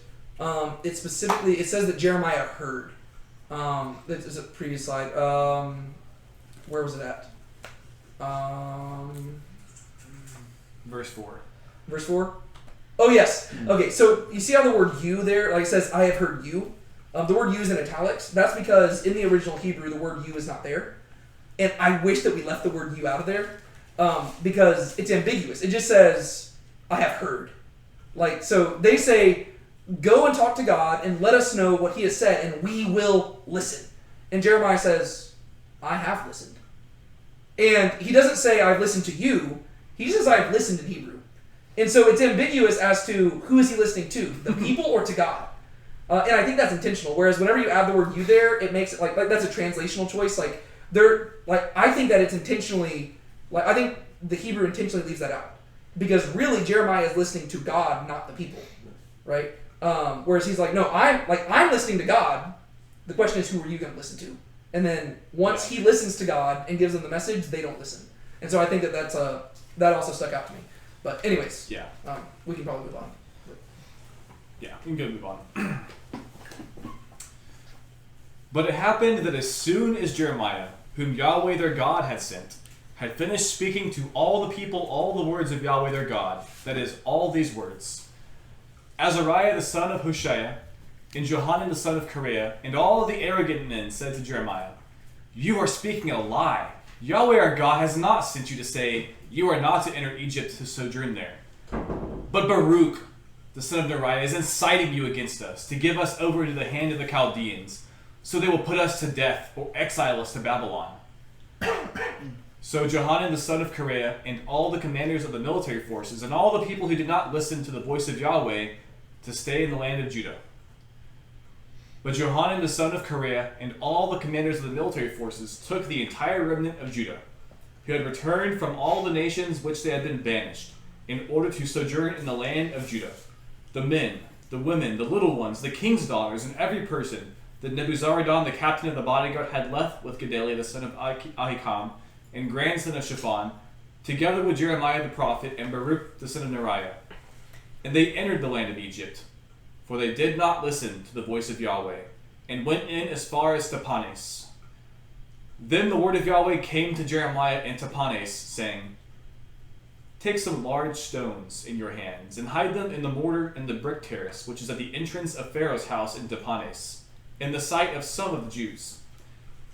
And you will say to them, thus says Yahweh of hosts, the God of Israel, behold, I am going to send and get Nebuchadnezzar the king of Babylon, my servant, and I am going to set his throne right over these stones that I have hidden, and he will spread his canopy over them. He will also come and strike the land of Egypt. Those who are meant for death will be given over to death, and for those for captivity to captivity, and those for the sword to the sword. And I shall set fire to the houses of the gods of Egypt, and he will burn them and take them captive. So he will wrap himself with the land of Egypt as a shepherd wraps himself with his garment, and he will depart from there safely. He will also shatter the sacred pillars of Heliopolis, which is in the land of Egypt, and the houses of the gods of Egypt he will burn with fire. So ultimately the people call Jeremiah a heretic, and they just have to go to Egypt anyway. And God's like, you go to Egypt, as said, if you go to Egypt you get destroyed, guess what? You're going to be destroyed with sending Babylon after you a second time. Well, and they're not only bringing harm on themselves, they're bringing harm on the Egyptians too. Mm-hmm. To where, I mean, we don't know what the fate of Egypt would have been had they not gone down there. It could be that the reason why Jeremiah told them not to go is that Egypt was already going to be destroyed, and by going down there, you were just, joining in their fate. Yeah. But the way that, I think the way that Jeremiah phrases it is that it almost makes it sound like they share in the responsibility of what's happening to the Egyptians. Yeah, it's almost like Jonah, like running, like getting on the boat. Yeah. And the boat's like, the storm hits and everyone's like, everyone, I guess, would have probably died Yeah. if Jonah had stayed on the boat. But Yeah. In seeking to save their own lives, they cost relatively innocent people their lives. Yeah. Which is, like that's what happens when you're focused on yourself Mm-hmm. rather than listening to God. yeah, there's a lot of interesting stuff here. So what happens? Like in summary, so Jeremiah just spoke to the people, and how do they respond? Kind of already said, but Liar, liar, pants on fire. Yeah. Yeah. Yeah, they're like, God didn't tell you to tell us to not go down to Egypt. He wants us to go down there, which is also laughable because, again, go back to Deuteronomy. And Moses says, just so you know, God is pretty much never going to tell you to go back down to Egypt. Like that's like a thing. To where, like, he even said, like, whenever you appoint a king, the king is not allowed to acquire, like, horses from Egypt. Because, like, God does not want you to go down to Egypt again. Like, because, like, Egypt at that point has, like, come to represent their oppression. And so it's like, God's not going to send you down there unless absolutely necessary. And like, yeah. no. So, It's absolutely crazy the back and forth. Because even, what was his name now? Johanan. Yeah. Like, Judah falls, like, they're back and forth, then Johanan comes in as the rescuer, and now is leading them back where they're not supposed to go. I mean, and so so, I'm curious, like, what would have happened if they just, like, took care of Ishmael? Yeah, again, this kind of makes me again think about kind of what we talked about whenever we went through Judges so many years ago was, the key phrase, that everyone did was right in their own eyes. It wasn't just that people were just doing wicked things. It was also people who weren't being, like, they didn't have a proper guidance because they weren't listening. And there was people who were worshiping God the wrong way, but trying. There were people who had good intentions, like the man of God from Judah in Kings. Same thing happened there.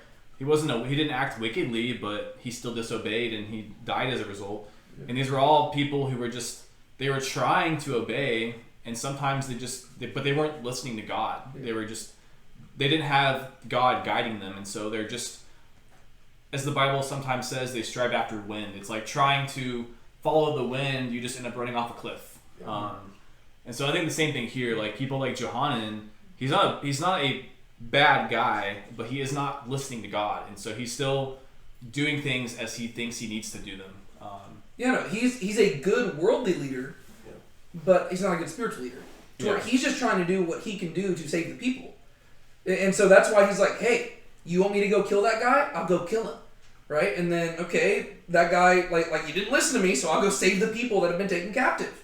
Now I'm going to take my people, we're going to go down to Egypt, and we're going to be safe. Like, he's doing what practically makes the most sense. Yeah, he seems like a military man. He's like, we need to take care of the threat, but then now that stuff's gone down, he's like, okay, I know my numbers, I know what's probably going to happen, they're going to come for us, we can't fight. We can't fight them, so we need to go run. Yeah.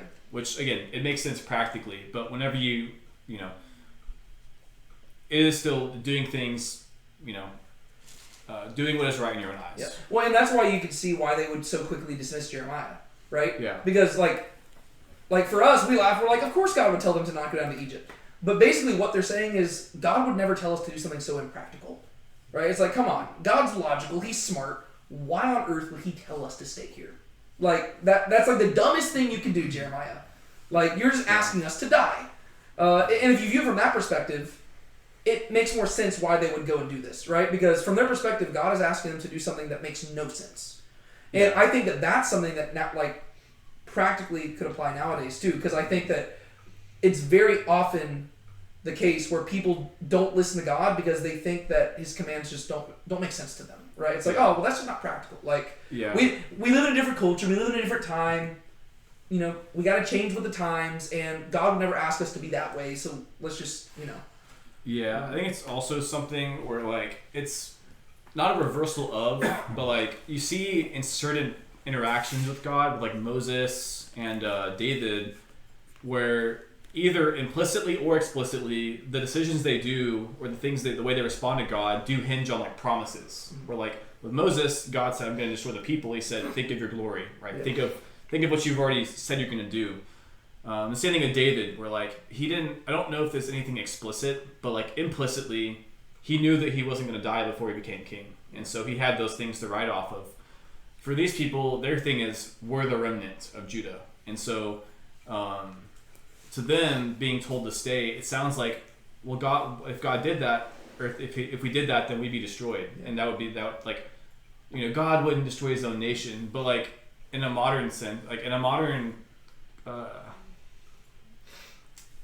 modern situation that's similar, you could make the same argument with like, let's say maybe you have some kind of like ministry built up, and maybe you're in a situation where like you're being told to do something or not do something, and like let's say that ministry is in danger of like disappearing, like, but if I do that, then like I'll lose this and this and this, and like I got like I'm doing this for God, and God might be like, okay, Yeah. Or like you let go of that. Like, or put it this way, I've seen many pastors, and I'm not saying this is inherently a bad thing, but the trend to me is the bad thing. I have seen many pastors leave small churches to go to bigger churches where they make a lot more money. Mm-hmm. And I've seen a lot less pastors move from bigger churches to smaller churches. Mm-hmm. Right? I'm not like, there's nothing inherently wrong with going from a small church to a big church. But there is a clear motive that could be leading you astray, right? Like pay increase, impact increase. Whereas imagine you're working at a huge church and you leave that to just go to the middle of nowhere to minister to like 10 people. Like, to me, that says a lot more about you. Because to me, that's like, okay, well, you're not getting anything out of that. Like, you are, like, it's costing you something. And it doesn't seem very practical, right? Like, for working for this big church, you know what? Maybe your family was like, y'all had more than enough money. You're comfortable. You're having a good life. You have lots of different friends and stuff like that. And now you move to the middle of nowhere. You're barely making any money. You're just struggling to put food on the table. Like that doesn't seem practical, right? It doesn't seem like the good move to make. And it'd be very easy to justify staying at the other place. And I think that's the case in a lot of situations. But yeah, well, it's just like, it is almost like an assumption that God almost needs those things, where it's like, if God, like kind of like what Jesus said, like if everyone here was to be quiet, the stones would sing and praise. It's like God, or like God can like raise sons of Abraham from these stones. Yeah. Like, God doesn't necessarily need any of those things specifically. In the same way, like the kingdom, it's like God can raise up a new nation if He has to. That's what I was going to highlight when you were saying it earlier. It's built on the false presumption that God depends on you. It's like, oh, do you think that you're the remnant because of your own efforts? No, the reason you exist and you're a remnant is because God allowed you to be there. And therefore, it's in your best interest to entrust yourself to God, right? Like if He's the one who preserved you from the beginning, He will preserve you to the end. Like if He began by preserving you, He's not asking you to do the rest. Like I've been in Galatians lately, so like there's a lot of quotable stuff, but it's like Paul says, have you who've been born by the Spirit now be like, are you called to continue in the flesh? It's like, okay, if God saved you by grace, like, do you think that all of a sudden you have to work the rest of the way? No, it's like you're saved by grace and you stand by grace.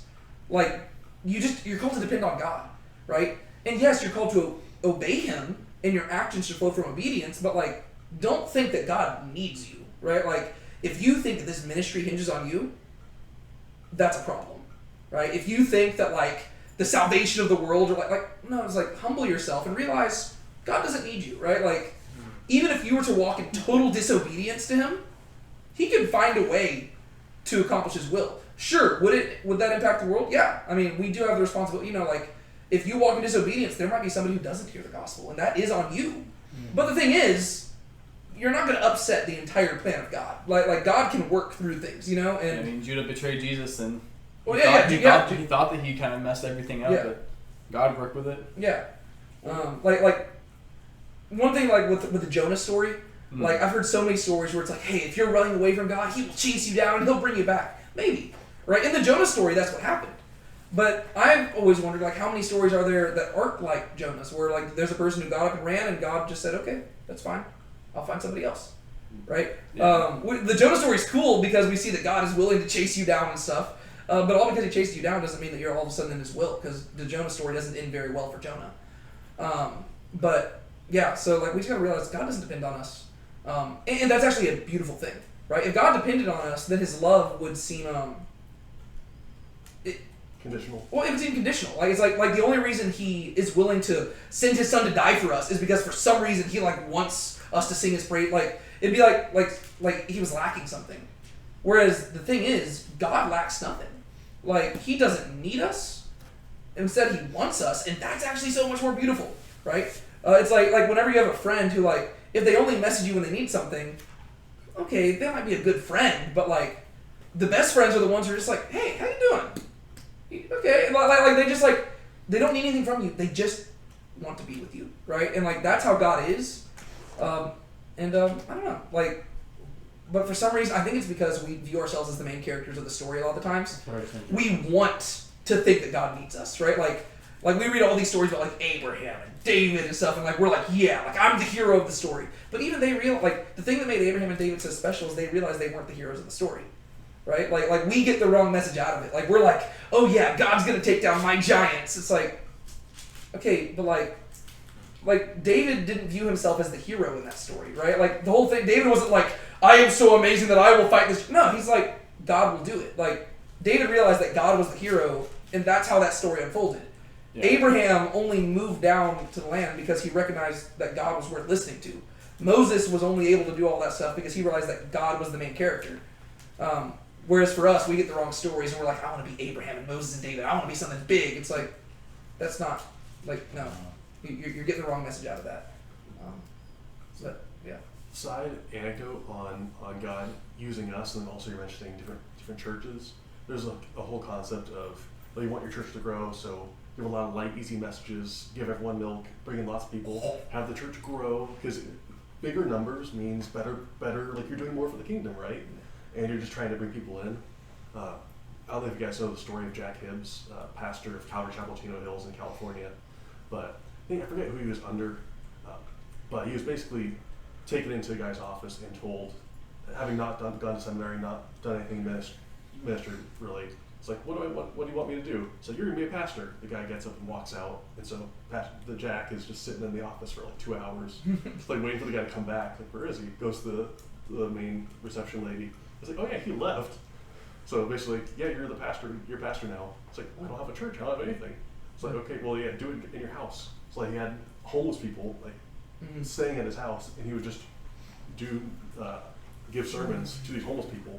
Half the time they weren't listening. And he's like, okay, and he says this, I'm going to give lessons that are so like in depth and deep that no one's going to want to like even listen. No one's even want to like come in and attend these services, but people kept coming because he kept giving people actually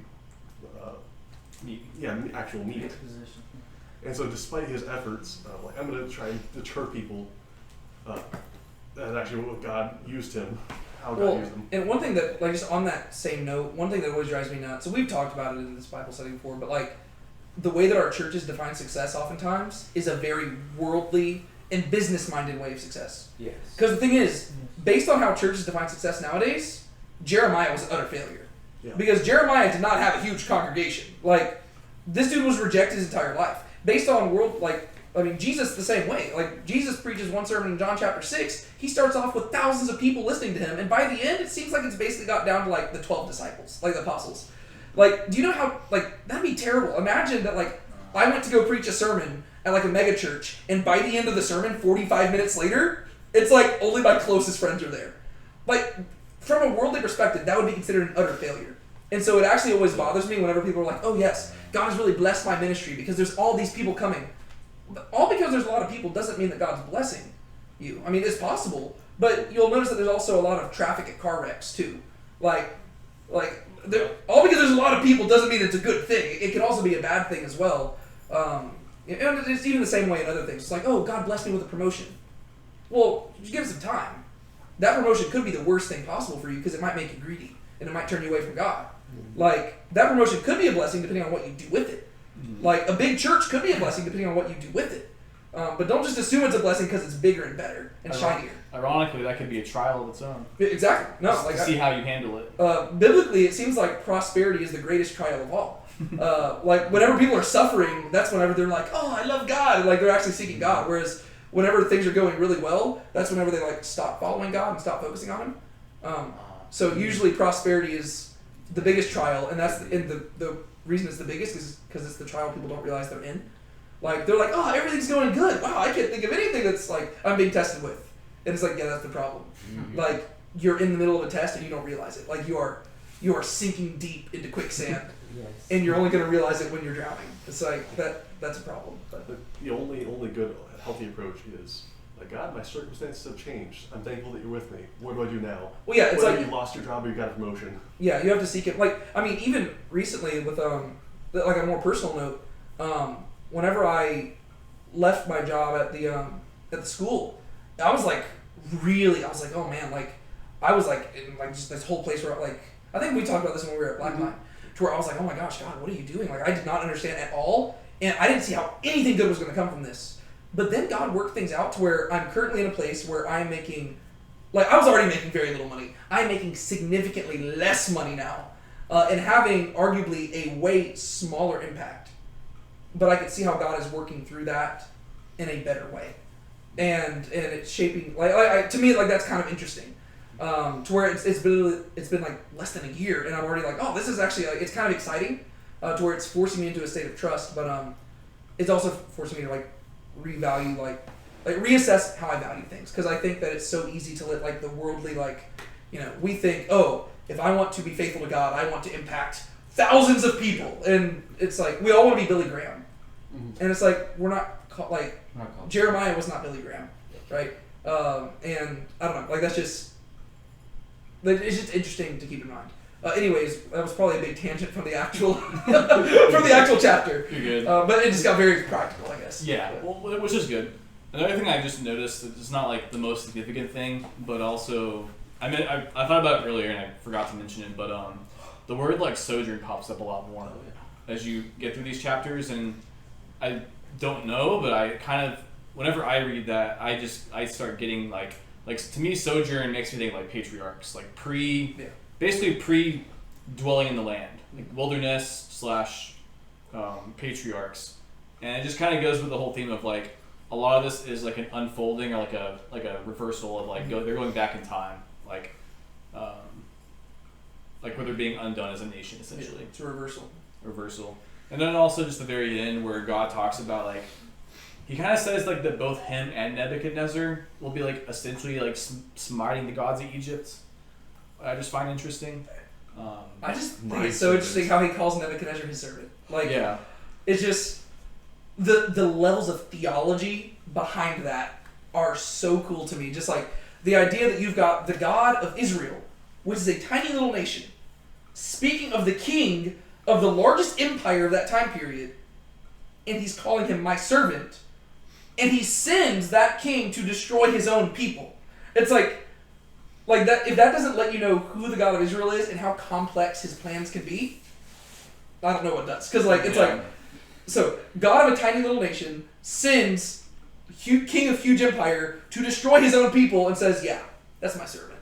And also, side note, this king is a terrible person who God will also judge later on. And it's just like there's so many layers of complexity there, and it's like people always say it's like, okay, like we're playing checkers and God's playing chess. It's like not even that level. Like God is playing like 5D chess, and we're just learning how to play tic-tac-toe. It's like God's just like so far ahead. He's like, yeah, Nebuchadnezzar my servant. It's like tic-tac-toe and he's playing chess. Your servant, the Yes. pagan emperor who just destroyed your people. Yeah, that servant. It's like, okay, so what are you gonna do? I'm gonna have him take down the gods of Egypt. But isn't that what you had like Moses do? Yes. So now you're equating a pagan emperor who destroyed your own people to the guy who delivered your people from Egypt. Yes. Why are you doing that? Well, because my people went back down to Egypt. It's like, wait, what? It's like, and in the story of the Exodus, it was the Egyptians who were being struck with like pestilence and the sword. yes. So it is like really like these Judeans are becoming the Egyptians. Yeah. Yeah. It's just all very interesting. Yeah. Israel has become the new Egypt, but also they're going back to Egypt. I don't know. It's just layers to it.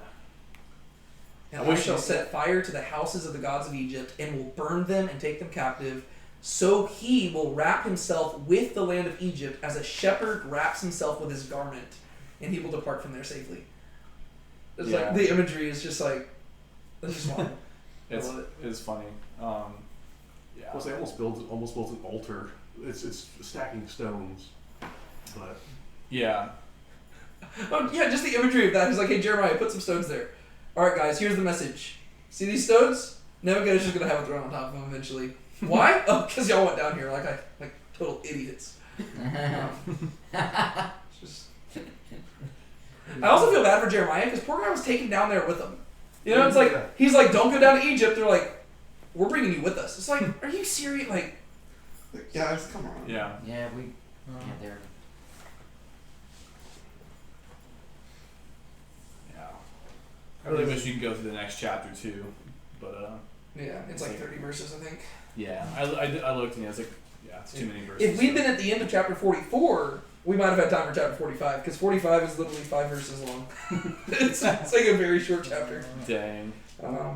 And then after that, it's poetry again. Yeah. All the way till the end. I think it mostly just shifts to Babylon. Yeah. Yeah. Sweet, so we might be able to get this done in 2 weeks maybe. Yeah. That'd have been nice if we had been able to get through 45. 45. Yeah. And then You said it's after that when it shifts to poetry, right? Yeah. Yeah. So that'd have been a good cutoff. do we? Guess we're going over, guys. I would guess Ezra after that. No, Chronicles so is just- after Jeremiah, we're gonna go through Daniel actually, and we're gonna do more. We're gonna do it to where we're just doing one chapter, if that, a week. So we'll be going like verse by verse, breaking it down.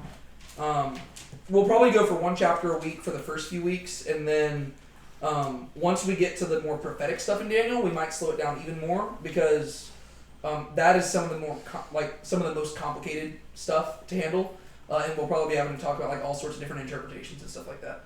But yeah, and then after that, we'll probably go.